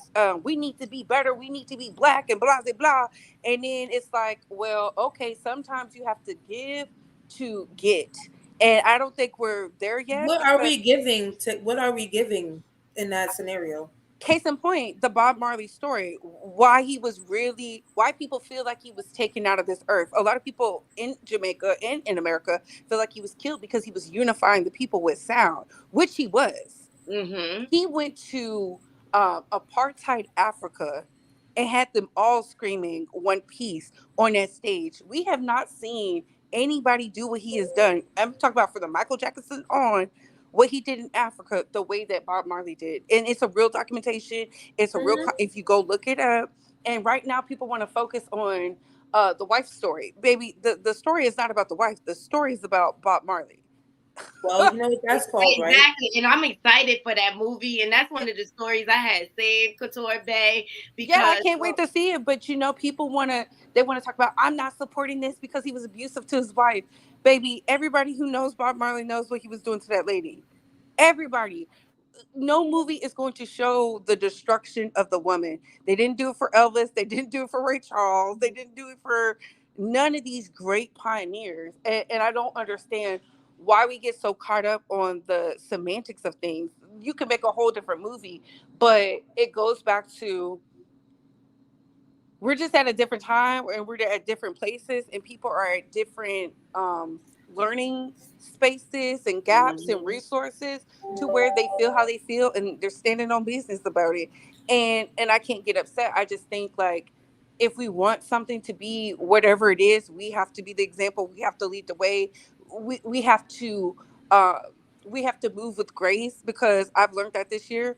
Some people deserve a lot of grace because, like, who? A lot of people. There's a lot of people who was raised by wolves. I'm not saying not tell them to take accountability, but a lot of people wasn't. There's a lot of women who was out here raised with mothers who are jealous of them. There was a lot of sons who are out here raised by survival of the fittest. I'm not saying we have to, like, ignore it. We can speak on it, but also if we can give a critique, we should be able to give a praise. Oh, absolutely. However, I feel like there is a lack of accountability within the Black community, and I'm going to scream that from the rooftops until everybody else catches up with me. The lack of accountability from the Black community today is deplorable. I don't even believe in being, like, I'm not a nationalist. I want to just say that. I don't believe in, like, oh, Black people, pro-Black, or whatever. I care for all people. I love all people. We're all humans. That's how I feel. However, if we're going to talk about it, I will give my opinion. And my opinion is that Black people are not holding themselves accountable. And I'll say it again. If our ancestors, not even ancestors, great grandparents, like you said, my grandfather. Yes, my grandfather was a sharecropper in Alabama. He made $25 a year. My grandma is still alive to tell me that. Her husband, my grandfather, was a sharecropper in Alabama. He worked fields and he made $25 a year. That is my grandfather. I'm a 90s baby. Okay? So when I say this, if our predecessors had the same freedom that we have today, would we be in this space that we are in right now? I think so. I think so, yes, because if we look at the legislature and how we was written out of a lot of things, I'm just speaking from a, I'm you not know, even I'm somebody talking who likes about to racism, no, or I'm not talking about racism. I'm talking about or overall. laws that keep us in bondage per se. I'm talking about mentally. I'm No, talking I about truly, entrepreneurially. I'm talking about in I basic truly, intelligence. I'm talking about respect. We don't even have proper courting anymore. What do we have as a people down to the lowest of foundation? Black America has nothing left. We got Sexy Red, who's running around pregnant, ratchet, and barefoot. We got Krishan Rock, who is toothless. Her baby is, you know, a beautiful He going to young jail. man. The whole criminal. He's a beautiful baby. You know, these are what we have to consume. We don't even have proper courtship. I just want to finish this thought because I oftentimes feel like there is no accountability in the Black community, and I feel as if it needs to be said. The foundation's rap. Let's just even go back to rap, okay? It's not even the same thing anymore. You got men wearing thongs now. I'm not judging nobody. I'm really not judging nobody. I'm just saying the message. Like, what do we have as Black America, authentically us, that is productive, that is helpful to us, to our youth? What do we have that we could contribute to our own community? We don't own nothing. Okay, some people own things, but we don't have dry cleaners and gas stations and laundromats. Some people have laundromats. I'm gonna give us that. Some of us do have laundromats. Like, what are we doing? And we always want to talk about the, this obstacle and that obstacle and that obstacle and that obstacle, when all we care about is Zeus Network, Natalie Nunn, Krishan Rock, Sexy Red, and whatever, and Jeezy getting an alleged divorce. Like, I don't care about none of that. When's the last time you read a book? I honestly, like, I just I feel differently about it, and the reason I feel so differently about it is because I understand where we come from as a people, and I don't believe we're just shutting up and just taking it. We've changed a lot of things. We transform a lot of issues. I feel like right now we are more powerful than ever. They want us to believe we have no culture. They want us to believe we have no sauce. They want us to believe we're just failures and degenerates because that's what white media puts a lot of money into. But I also challenge you to see this. Look at all the revolution we have made as a people to getting things put out there of how they're trying to strip us of access of being homeowners, to not be entrepreneurs, to right now with this immigration thing, baby, it's about to explode because so many people are fighting back. We're not just sitting down taking it. For the longest, we have been, oh, black and brown, right? That was the code. And now we're like, no, we don't give a damn about the brown. We care about the black because every time we've assisted, they have written us out, from the natives to the Hispanics to the white Hispanics to the white Asians. We've stand with everybody else's cause, and they've been stripping us, well, trying to strip us. And now people can see it. Now we're fighting back. Now we're suing the corporations. Now we're out here pushing them, like getting the diversity and stuff like that. It's not our fault that white women are standing beside their racist husbands to uplift and coddle the white male's ego. That we cannot help that, because let's be very clear, we have to call them out. That's why we're saying, and they're not invited to the cookout. Absolutely not. Look at this person. And then we can't help that some of our leaders who used to be for us, and I'm gonna end it with this so I can get back to work, who used to be for us, who I literally love have it. turned their back on us, i.e. the Al Sharptons, the just because I got my palms greased, the Oprahs, the gatekeepers of the world, because there's a lot of gatekeepers, there's a lot of handlers, there's a lot of people out here doing things, doing the bidding of the devil, and then they're sitting up here saying, well, I love all black people. And again, I love Oprah down. I love her down for what she has did for media. She's still top five. She's an educator. You know, she's very educated, very articulate. But at the same time, I can call her out because I see it. I saw it because the people brought receipts. And so many people are scared to tell the truth. If you start telling the truth, get some things done. Don't wait 52 years, because by then we don't care. And I know it sounds bad, and I know we sit up here and we talk about all this bad, but we have a lot of We good. do. We We have a lot progress. of Of course we powerful Black do. Of course people. we do. That's why I'm disappointed, because They're why don't moving. we do They're more? moving.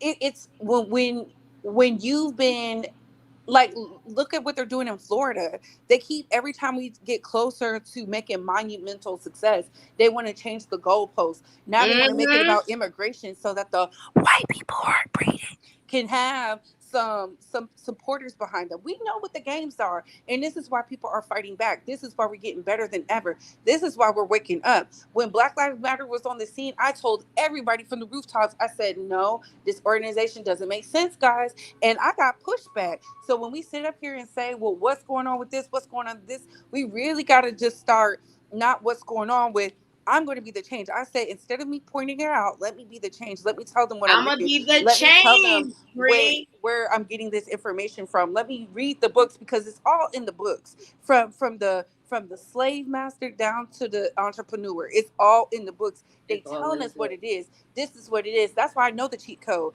Had Monique not got up there and told us how they were doing them, I would never know how many episodes it takes to make this sitcom, how much you're supposed to be getting based off of what how to negotiate a contract. I've been screaming that since 2024. The girls can't read, and it's not just us, it's them too, because I've seen several big content creators who literally They have been throwing cannot hissy read. You are fits not lying. because they don't understand how to negotiate a contract. And I'm not about to get upset because somebody can negotiate their contract better than you, and then I'm gonna call them a coon or something, or tap dancing for the man. Absolutely not. My contract is just better than yours. It is what it is, but they're not going to teach you that. And that's something I learned in this space of being a content creator. Do you think people told me how to run my channel and what you got to do and XYZ when I was out here getting I wasn't being stagnant, but when I was out here being shadow banned and everything else, and I was going without getting paid, and it took a white creator, one of the most racist white creators at that, to tell me how to make my channel better. And it was See, and Jeffree this is my Star. thing. It was Jeffree Star, because everybody else, they're so focused on them. I can't get mad they're focused on them. But I also know this: we as a people, we have to stop asking others and start going to ask people who are going to give us the answer, the truthful answer. There, it doesn't matter where you get the information from, as long as you get the information. And that's why I've been preaching from the start. It's not the messenger, it's the message. I don't care who it is, but if it's going to help me win, I'm going to listen to the message. And I think we as a people, and I'm talking about overall globally, not just blacks, overall globally as a human society, we hate on the messenger so much we miss out on the message. So many people miss what she was saying. Yes, She wasn't throwing a fit because she was throwing a fit. She said people were so used to just keep going, just keep working, it'll get better. No, it's not going to get better until you shake the table. So I love your talking points. I think you're great, but I also think we as a community, we're not bad. It's just the white media promotes us that way, because if they really promoted all this excellence we had going on, baby, you see what the girls are doing now. The girls are saying that they didn't know about slavery and all this other stuff because they keep trying to erase it from the history so that they children. So why your parents?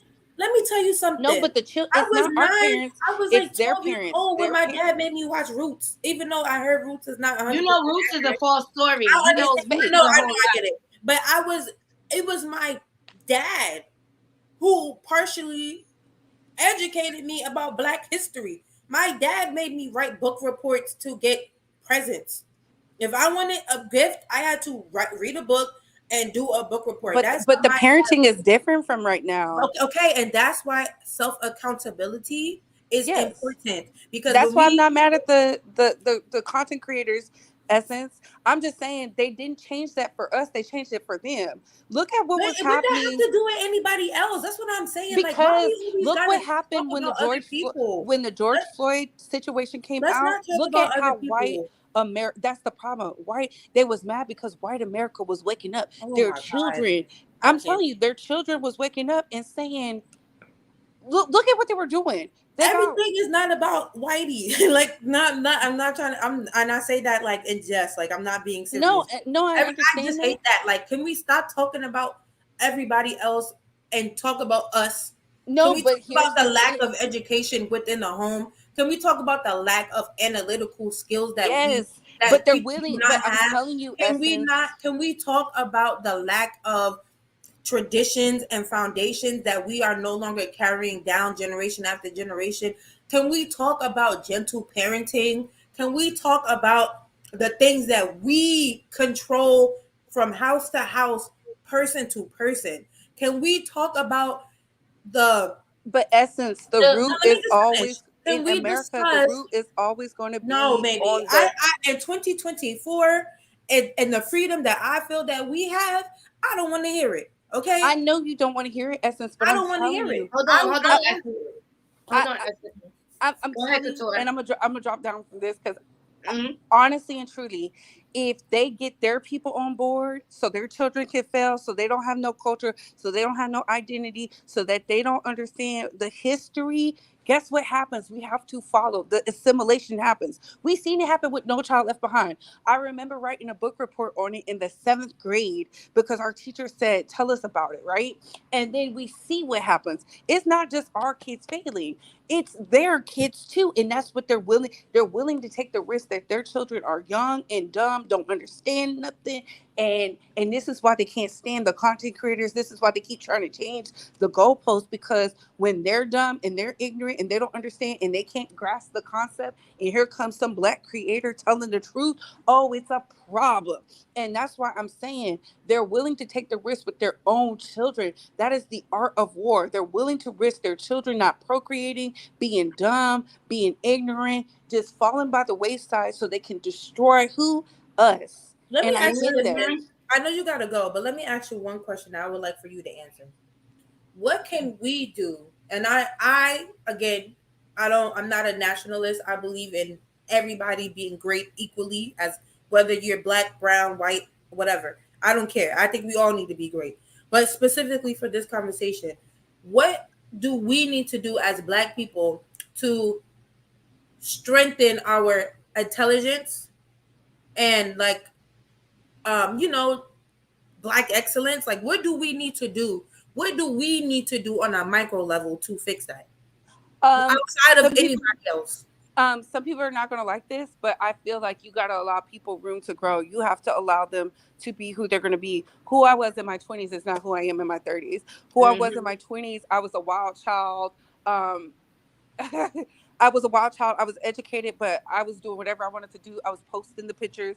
I was out here doing what I wanted to do because, I think we should be entitled that type of freedom. And people allowed me that space to grow into the woman I am so that I can be like, if I want to be sexy, I don't have to do I've never been a butt picture type girl or whatever. But if I wanted to, allow me that space to do it. I think when we start nitpicking on our people for just being who they are as young, wild, and dumb.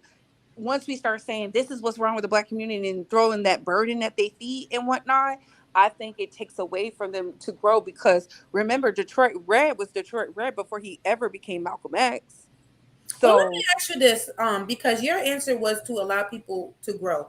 And to your other points, maybe 10 to 15 minutes ago, in the way society is becoming with the Megan Thee Stallions of it all, the Sexy Reds of it all, the City Girls of it all, with the constant push of, sexual liberation to what I feel is, taking away from morality. That's my opinion. How do you expect people to grow in the right way if society is poison? You Okay. am Can I I answer? Go Can I ahead. I'll answer answer your it so I question can though, drop down. Essence? I'll Can answer it I so I answer can your drop question? down. Number one, in my 40s, because I was wild in my 20s. We all were. 30s, in my 30s, I was more conscious, but it's still trying to figure it out. But now in my 40s, I want to be the example. I want to be the change that I want to see. I want to put value back in my community. I want to walk the talk, not just speak it.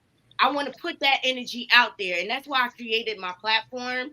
You know what I mean? Like, it's one thing to judge it, right? But we don't know the next person's experience. Like I say, I'm so against the whole culture, the sexy reds, the Sukianas of it all. But at the end of the day, I don't know what their experiences were, where the reason why they're thinking that, right? So only thing I could do is lift my sister up when I meet her. You understand? Like Krishan Rock, she's a whole fraud. But at the end of the day, if I were ever to meet her face to face, I will show her grace and I will extend my hand of love to her. Like my sister, I have been through things as well. I will share my experience. And this is how we turn it around. We got to stop the crab in the barrel mentality and stop competing with one another in order for us to succeed. Because together, I believe this, I walk this, I live this. Together, we're stronger. We got to stop the divide. So to answer your question, honestly, we parenting their own children because I know for a fact that it's hard, right, with the tablets and everything else, but you have to be the parent. A lot of these parents, and some of them are going to get upset with me, they do not want to parent their kids because it's easier to give them screen time than it is to be a parent to your child. And that's why I always say you should wait to have babies. People don't want to wait for some reason, and that's fine. That's their own decision. But I see it because I give back at these volunteer things. I give back to the community. I feel like in order to do things, you have to give back, and you got to start at the lowest of the lows. The Boys and Girls Club, the boot camps, all that. I go and volunteer, and I have those conversations, and I challenge them to read certain books so that way they can be, at least armed with the things. Because even in my field, I work in white corporate America. A lot of the younger Black women who see me as like a big sister, and I'm thankful for that. I always encourage them, hey, you don't need to lash out. That's not how you get whatever, because they didn't receive that in the home, because instead of their moms arming them with the tools to be successful, their moms was looking at them as a threat. And we see that going on. Or they didn't care, or they so tired from working or whatever. It was a loveless home. And that's another thing. This is why I always push, and I will continue to push. We have to be parents to our children. And sometimes as non-parents, we have to be parents to other people's children. And this is why I'm so big on extending some grace. Like, I believe in accountability 100%. That's just who I am in my fiber. But I also feel like you should be out here doing the stuff. But I gotta go, guys, because I love you, Bree. Yeah, that was so good. I really appreciate your comment. So make sure y'all go over to Couture Bay's channel. She's on her path to 10K. She's always been very supportive of me as a content creator. But as you can see, she has a very educated point of view. She is a woman about hers. I embrace her. And I love the way she challenges me in my thought process. In essence, you have that same quality as well. So I appreciate you. In my opinion, you came back up. It must be you got to sound off about something. Well, here's the thing. I agreed with a lot of stuff that Essence was saying, especially about the parenting. It does start in the home. And the reason why we have the Sexy Reds, the Black channels, the all these people, is because they wasn't taught at home. And here's the thing: you can still give your children screen time and still parent your children. It's a balance. Like, I don't deter my kids from having rewards, because that is a reward. Having a phone is a reward. Having a talent is a reward. My children are in college. Okay, I still pay their cell phone bills because I want them to get the education. No, you ain't got to work. You get the education. That's what's gonna get you in life. You know what I'm saying? And here's the thing: we can't keep saying, "Oh, they won't let us," because as long as we keep saying they won't let us, then we ain't gonna let us. Okay, we gotta stop putting a barrel on that just because we're Black.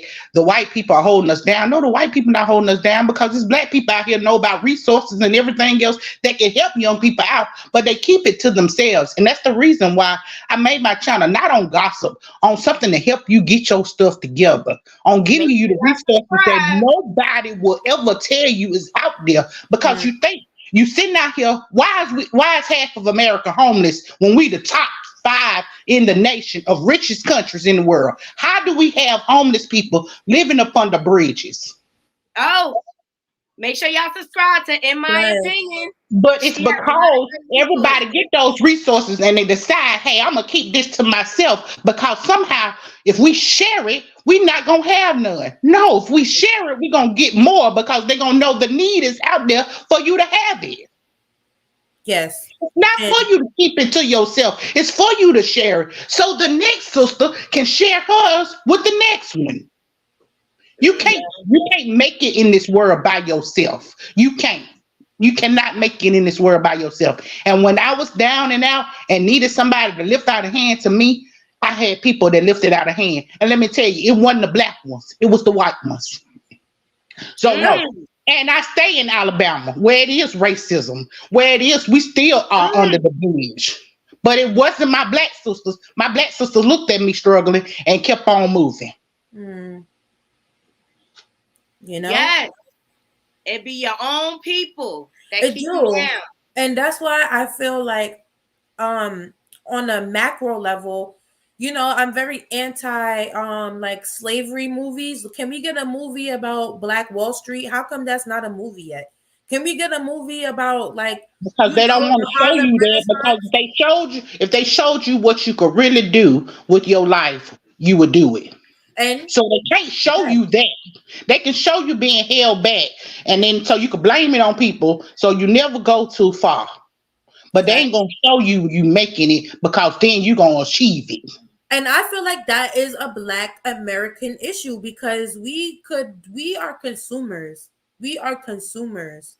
We have power as well. And if in the world of supply and demand, if we say, listen, we don't need this, thank you very much, we got enough of these, but can we get an X, Y, and Z? We might just get it. You know what I'm saying? Like, I just feel like the ideology surrounding Black America and how we can be better is a little bit problematic only because we are in a space where we have more freedom than we ever had. And unfortunately, now that we've gotten there, some of us are very ignorant, distracted.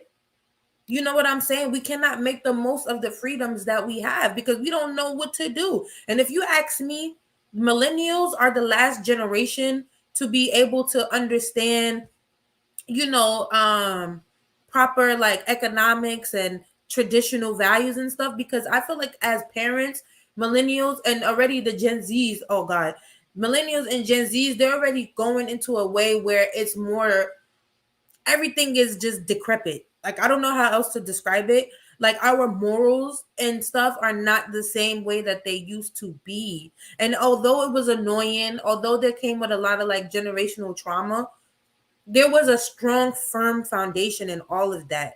And we have lost it. And we can't blame that on no other people besides ourselves. But you know why it's like that, right?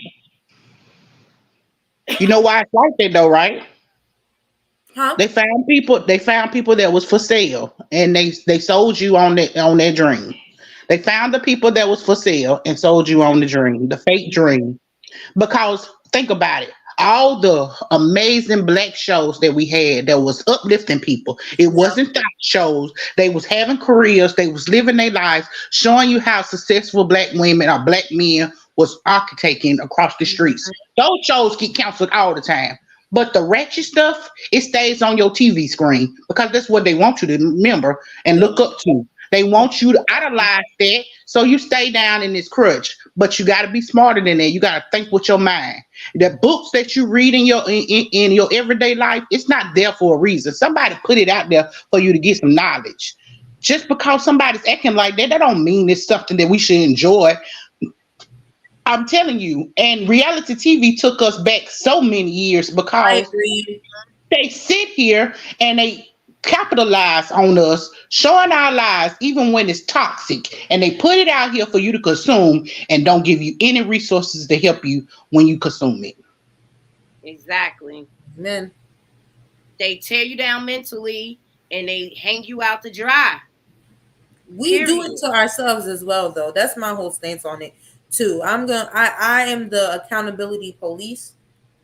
personally, because if we don't look at ourselves, and if we don't say, okay, this is what we used to be, and these are the values we used to have, and compare it to where we are now, for people who feel like, you know, having a strong Black American community is important, y'all in trouble, because the way the future is looking, And no, it's not all of us, but it is some of us that out there, and we are for sale. And as long as we sell ourselves out for a click and a view and a dollar bill, then that's all you're gonna ever be. Together we'll stand strong. Divided we'll fall apart. And that's what we are right now. We're divided because we sit here, we take in stuff, and we say, oh, this is reality. This is what I'm supposed to be doing because this is what they lead on the TV. No, this is not how it is. So there needs to be more successful Black people coming out telling people how they can achieve it. So the dream is realized, because Monique Dr. did a good Martin Luther job. King and Malcolm X will be turning in their grave to know that they fought for our injustice, and here are where we are. Okay. In my opinion, I'm trying to get your link. I need your link. Can you send your link to me? I'm trying to pull you up, and then it's pulling up everything. And I'm telling You you, got to man, put in my opinion, 05. Okay. It's a sad state of affairs when, you know, and that's why I feel like, quiet as it's kept.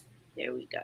But I do like it that you're younger and you're thinking like this, because that's going to make you so much better when you get into your 40s, when you get into your 50s. You're going to understand how to make the change that you want to see. Because my motto is each one teach one. Each one can reach one. If we only reach one person, then that's enough. Because that one person needs to reach out a hand and help at least one more person. And if we do that, then we'll be the change that we want to see. Tex Vor, I am a younger millennial, and I have never heard the accountability argument. Personally, I haven't heard anyone look directly into the eye of the Black community as a Black person and say, we need to do better internally. We are a hot mess.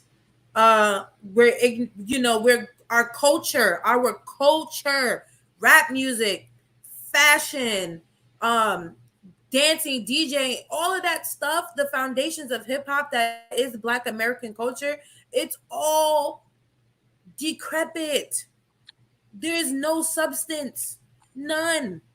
I don't see it. So imagine my niece, or and the conversation about being around Black America, in my opinion, is fading away, because there's more. People are more, in my opinion, a little bit more united, just as far as like the music they listen to. Like, there's not really, I feel like Black culture musically and things like that is fading away. And I'm not saying that to say, like, you know, we're in danger, but I'm just saying, like, that is the truth of where we stand as in the present.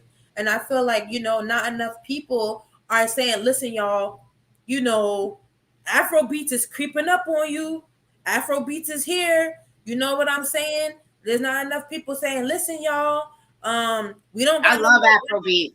Right. We don't got no more Black-owned clothing lines. Listen, y'all. You know what I'm saying? I don't hear that conversation per se. Monique, in my opinion, is one of the first people to publicly say something along those lines in a long time, because she said, listen, we got to hold Oprah and Tyler Perry accountable. Okay, because what they doing is they're misrepresenting Black excellence. What D.L. Hughley did, as far as the memo over versus a contract, was miseducation. You know what I'm saying? So the only thing about it is Oprah been turning on her people for a long time. Ain't nobody said nothing. That's what I'm saying. Oprah been turning on her people for a long time, but everybody troped for her because she was Black. She didn't turn on. When she had her talk show, she turned. When she had her talk show, she turned on the people. When she gave out those calls, I'm telling you, go back and watch. Type in Oprah show. When she gave out those calls, it was only one Black person in the audience. One. Oprah was. She never came out and helped nobody. Her school in Africa that she built, it was kids being molested and trafficked. Yeah. Facts. How do we do this to our children? Our children are to be loved and protected at all costs. Exactly. But she Thank you don't for sharing care. my She's never channel. been a mother. She's never been a mother. I appreciate all of you ladies coming up and sharing your thoughts. All of your points are very valid. I want to say that, right? And you all challenged me to think. Well, because one of the things in 2024, I'm trying to find a way to give back to my people, to give them validation again, to give them value and things like that. That's why I created this platform so we can I want to do better. I want to do better when it comes to my people. Okay? All right. And I think you're doing a great job. Let me just say this to you, Nadi, as far as being a YouTuber and a content creator in this space. And I feel like the fact that you have a certain, your commentary has a certain air to it that if people click on it even just once randomly, they'll get some important and educational insight. And I feel like that is so important because YouTube is becoming the new media. And unfortunately, we can see the games that people are willing to play to brainwash their own people for clicks and views and sometimes money and support. And it's sad. And it's like at every given angle, we're just getting hit with nonsense for the almighty dollar. So I feel like the way you carry your channel, even though you talk about, pop culture and like current events and things like that, you always give an air of education that is in the right direction. And I hope that you gain even more and more and more followers, because there needs to be somebody needs to break that up on YouTube, honestly, because it's getting really, really, really, really bad. Yeah. And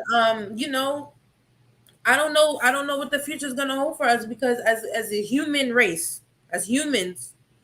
Don't say you don't know. Speak positive into it, because your Well, tongue is a powerful weapon. You got to speak it into existence. You can't be giving up okay. on your people. In the I future, just know you know what? YouTube is a big, big platform, right? And I'm just a little small piece of that platform, but I still feel like my voice is big enough where I can make change. Strong but mighty. I don't Strong but mighty. Say I it. don't. That's why I did it. I gained my following the old-fashioned, honest way. you work for Okay, it. I built my following the old-fashioned way. All right, people are either going to be drawn to my personality or they not. But that still is not going to silence me. Like, because we went over this with Jay-Z's speech. One of the things I disagree. I'm not going to keep going in the room where I'm not ever going to be accepted. I'm not going to keep going in the room looking for validation for people that will never see me. But what I'm going to do is create my own path. And that's what I want to encourage other people. If you have a dream, if you want to be a content creator, you can do it. And just because somebody A tell you dream no, only stays a you can dream when you don't put power to it. you could always be your yes. And I'm going to always be my yes. I always been innovative, being a single mother, raising two girls on my own. Okay, they ain't never had to go hungry. I ain't never had to jump on no pole to make no money. I ain't never had to sleep with nobody to make no money, because I have this. I have brains. Okay, and I know how to create a dollar. Period. I know how to make a dollar grow. And I know how to stand on business. And I do not have to devalue myself to do that. So let me be the voice to bring integrity back into this whole messy universe of YouTube. Okay. It Hello, broke and you my are heart doing it, girl. You are seeing doing it. it broke my heart seeing a divide in my people on these YouTube streets. It broke my heart seeing my sisters tear each other down for a dollar, because you don't even have to do that. There is enough to go around for everybody. And I do not lead my life with jealousy, envy, none of those negative things. I lead my life with positivity. And that's what I want to put out in the universe. And that's why I pull my sisters up, like, in my opinion, okay, who is a up and coming content creator. That's why I pull my sister up, the essence aesthetic. That's why I pull my sisters up. Couture Bay, who is way ahead of me in the game. Okay, she's on her way to 10K. She's blowing up, but that sister pulled me up. And Yes. nobody even knew who I was. She saw me. You understand? Mm-hmm. This is what I'm doing. I'm paying it forward. I'm going to be the example of the change I want to see. And that's what I walk in. That's what I walk in. And this is how I live my life. This is real. This is me. I'm not no hater. When I say that, I'm not no hater. I really, really, like, I don't got time to be jealous of the next person. What I got time is to see your value and promote it, spread the word. That's what, Right. that's my purpose. That's my purpose. Go ahead. I got to plug up. You right, girl, and you practice exactly what you preach, and I appreciate you. I appreciate your platform. It's a breath of fresh air, okay? Because let's not act like the algorithm is not a thing. They group certain content creators together, and there's a lot of negativity within that. And to have somebody to be within that but have a different outlook and to have a positive outlook is so important. It's so important. You do a great job of doing that. You really, really do. Thank You you. really do. And I do all of this. I wear many, many hats. I'm a caregiver. I'm a mother. I work full time, okay, on a plantation. I share my life with you guys. You understand? Like, it's not easy to balance it, but I'm doing it. I'm Amen. doing it. And you know what? It started with my own community. They believed in me enough to promote me and to support me. That's where I got my first 1K subs from. Just going in my community, people that knew me. They believed in my vision that much. Mm-hmm. Okay? Yes, Then ma'am. I went on the YouTube streets. Like, my people in my community put the battery in my back first and gave me the confidence to know that I could do this. I could do this. You can. And I'm grateful and I'm humble with it, though. Gotta be humble. And you're not, and that's the thing. There's no malicious intent. It's, excuse me, it's so easy, and that's what I was trying to say with the Corbe, as far as like black media and as far as accountability.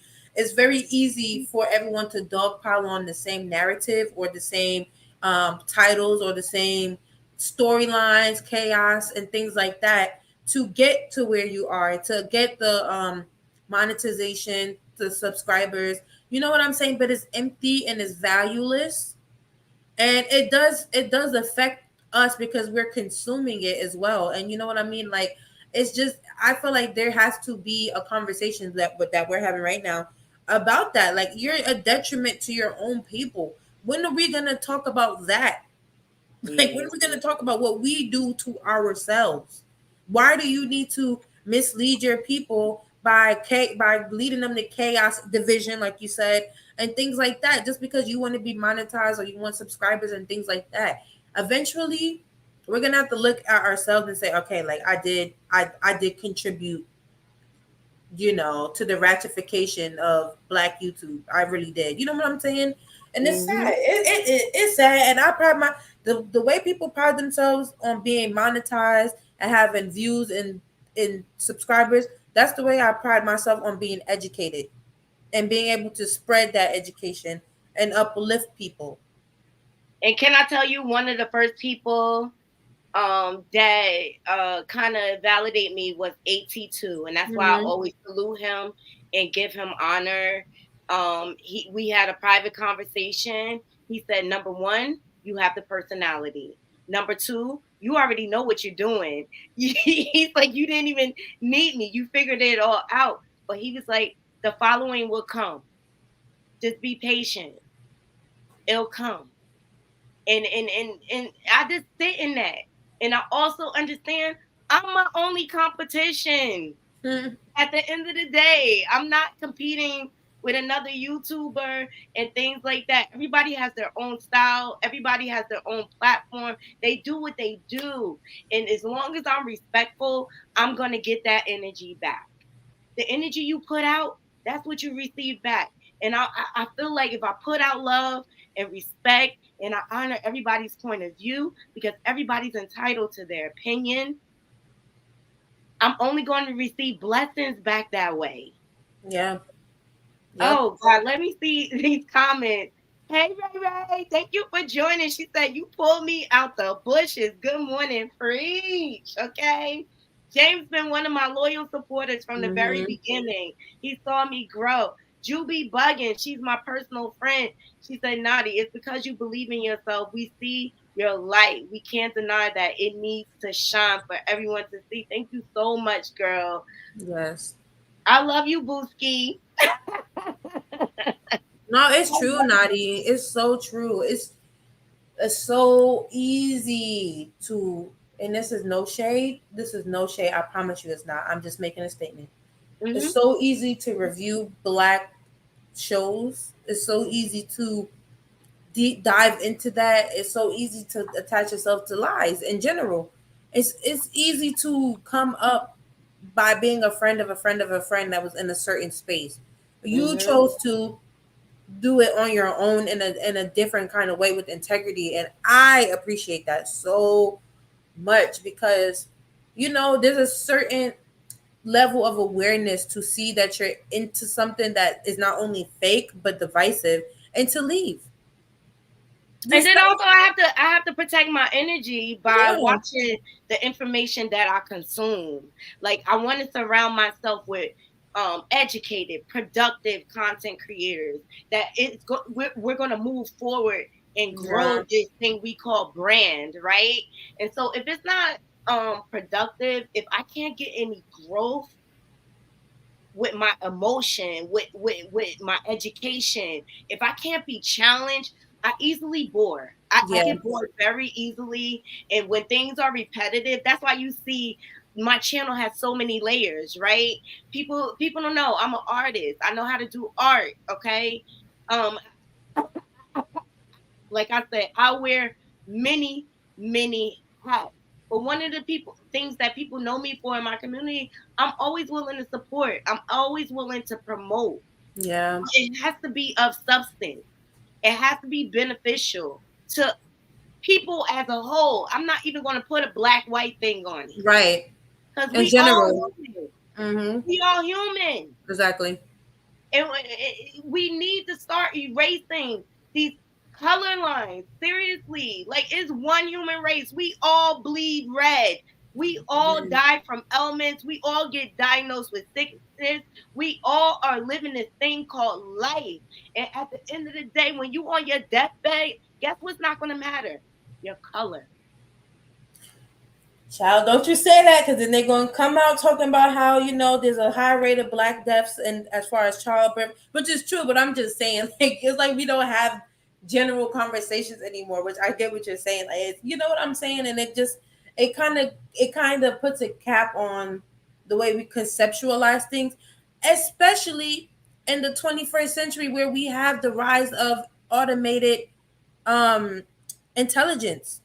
You know what I'm saying? That's not even a human factor that we will have to grow to live to coexist with. So if we can't even conceptualize conversations around people just being flesh, like you said, that gets sick and have emotions, what are we gonna do when we got a whole being living with us that has none of those things? You know what I'm saying? It's just what I'm saying. Like, the amount of distractions that we face on a daily basis is just, to me, like, sickening. And I'm very worried. I'm very, very worried because most of the time people can't conceptualize outside of that. And that's what I'm saying. It starts with in the home. And not everybody grows up in a 2-parent household. Some people grow up orphans. Some people grow up, you know what I'm saying? But it's all about choices in the end, though. It's all about choices. Yeah, exactly. And everybody has a role model. Okay, I mean, it came from this background, but now my life is my own as I become an adult, right? I could choose to be better. I could choose to do better.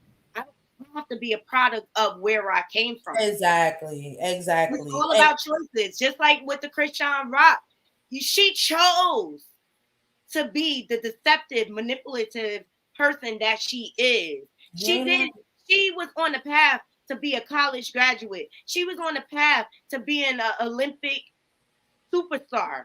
But she chose the evils of this world. Is that Because even Krishan Rock still? She loved money. Is she that loved the even Krishan? materialistic part of life more than anything. And you could say that it's because she never had anything, but I have a hard time believing a lot of what she says, to be quite honest. Her backstory, Me too. She has turned out to be nothing but a pathological liar and a career criminal. Period. Ooh. And that's why I don't show her any grace. But that's why we have to be careful of the seeds that we water. We have to be careful of the people that we make famous. Yes. Okay? And now you are witnessing this young lady fall from grace because it was based on lies. I would love for you to do a full video. I really enjoyed that video where you like stitched together like Blueface's analysis of Krishan, and then you brought the receipts. I would love for you to just do a full video on that because it was so good. And even just that little bit of insight might open somebody's eyes. It literally just might. We live in a gaslighting society that rewards bad behavior. That point alone. Okay? You ain't lying.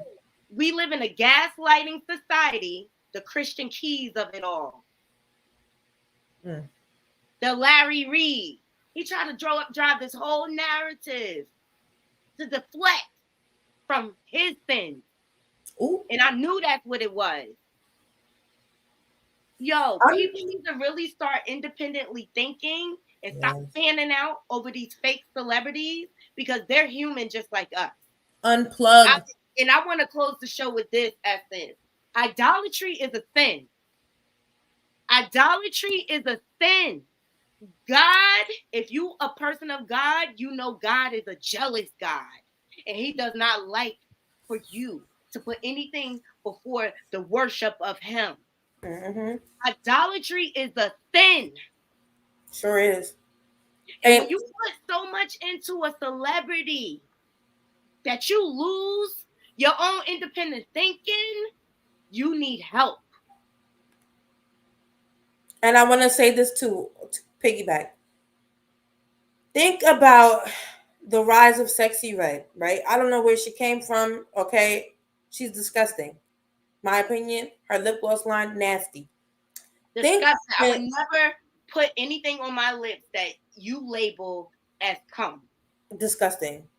I want to echo something I heard from another YouTuber who's really fighting the fine fight as far as waking people up to the realities of this thing we call life. He said, you have to look at what we are being fed.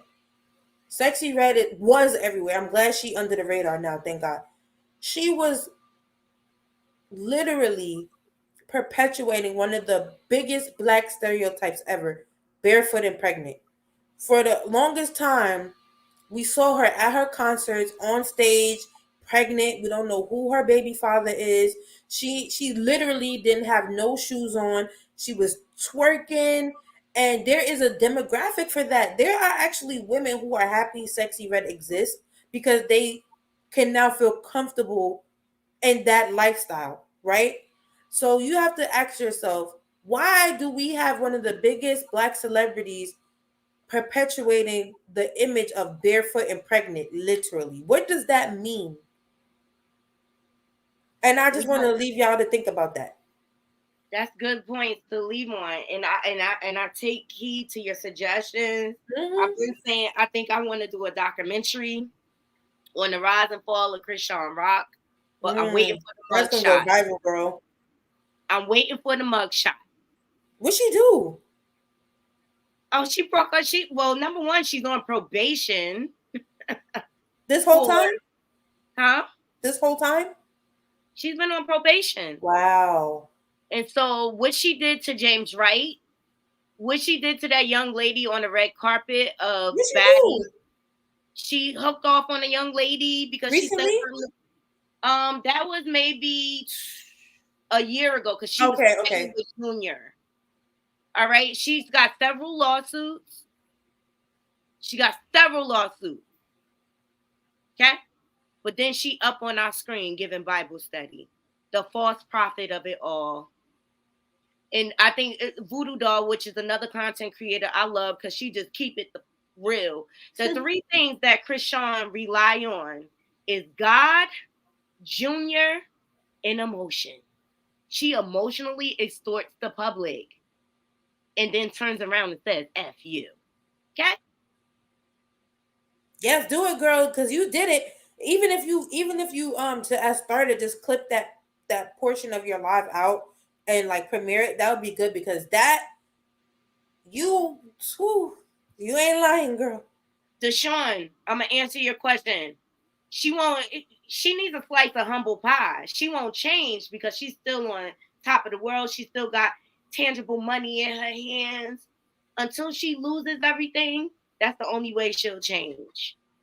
But she got famous for all the wrong reasons. This is a girl that slept her way into the industry on lies. What about Sexy Red? Well, people like her music. I ain't gonna hold you. You know, I'm you know, I'm in a southern uptown. I call myself an uptown belle. You know, I'm in the South, and they like it. They love it. They love it, girl. They can't get enough of it. And I'm just like, But look, I'm in the land of sugar babies, sugar daddies, tricks, and pimps, honey. And it's a different speed down here. Yes, in my opinion, the devil comes in sheep's clothing, and that's what we're surrounded by. And it's up to us to use our discernment and our intellectual minds. And you got to fact check people. I don't take anything at face value any longer. You know, I ask questions, and until you are able to be vulnerable and let me know who you really are, and I'm able to fact check it, I don't know you. Yeah. Yes, Deshaun. They both fit the profile. Okay. But we gotta stop supporting it. And you know who supports it? Our young people. Yes. We gotta train.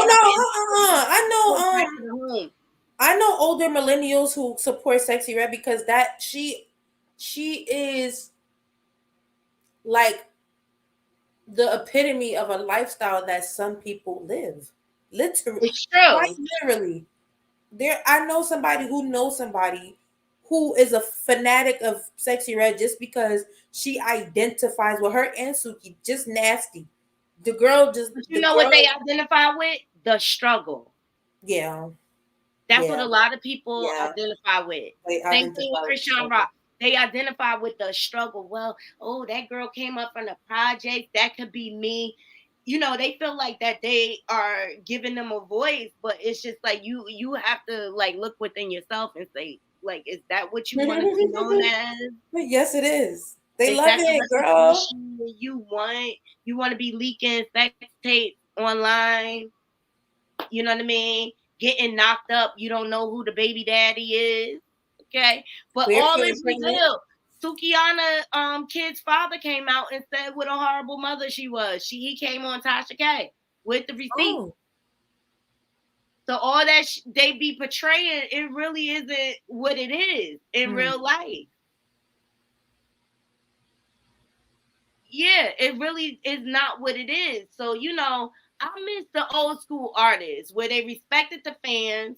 They had tremendous integrity about their art and they kept it about the art. All right. The oversharing culture, I'm over it. I don't need to know this much about anybody's life. I don't care who you're sleeping with and things like that. But then you turn around and you get mad because people have opinions when you put the information out there. I say the same thing when it comes to marriage. You have to really protect and cover your marriage. You got to put God first and keep people out your marriage, okay? Because the moment you start sharing your business, you open your marriage up for other people's, the outsiders' opinion, and that will tear your marriage apart more than anything. Yeah. We don't have to struggle. We don't have to struggle.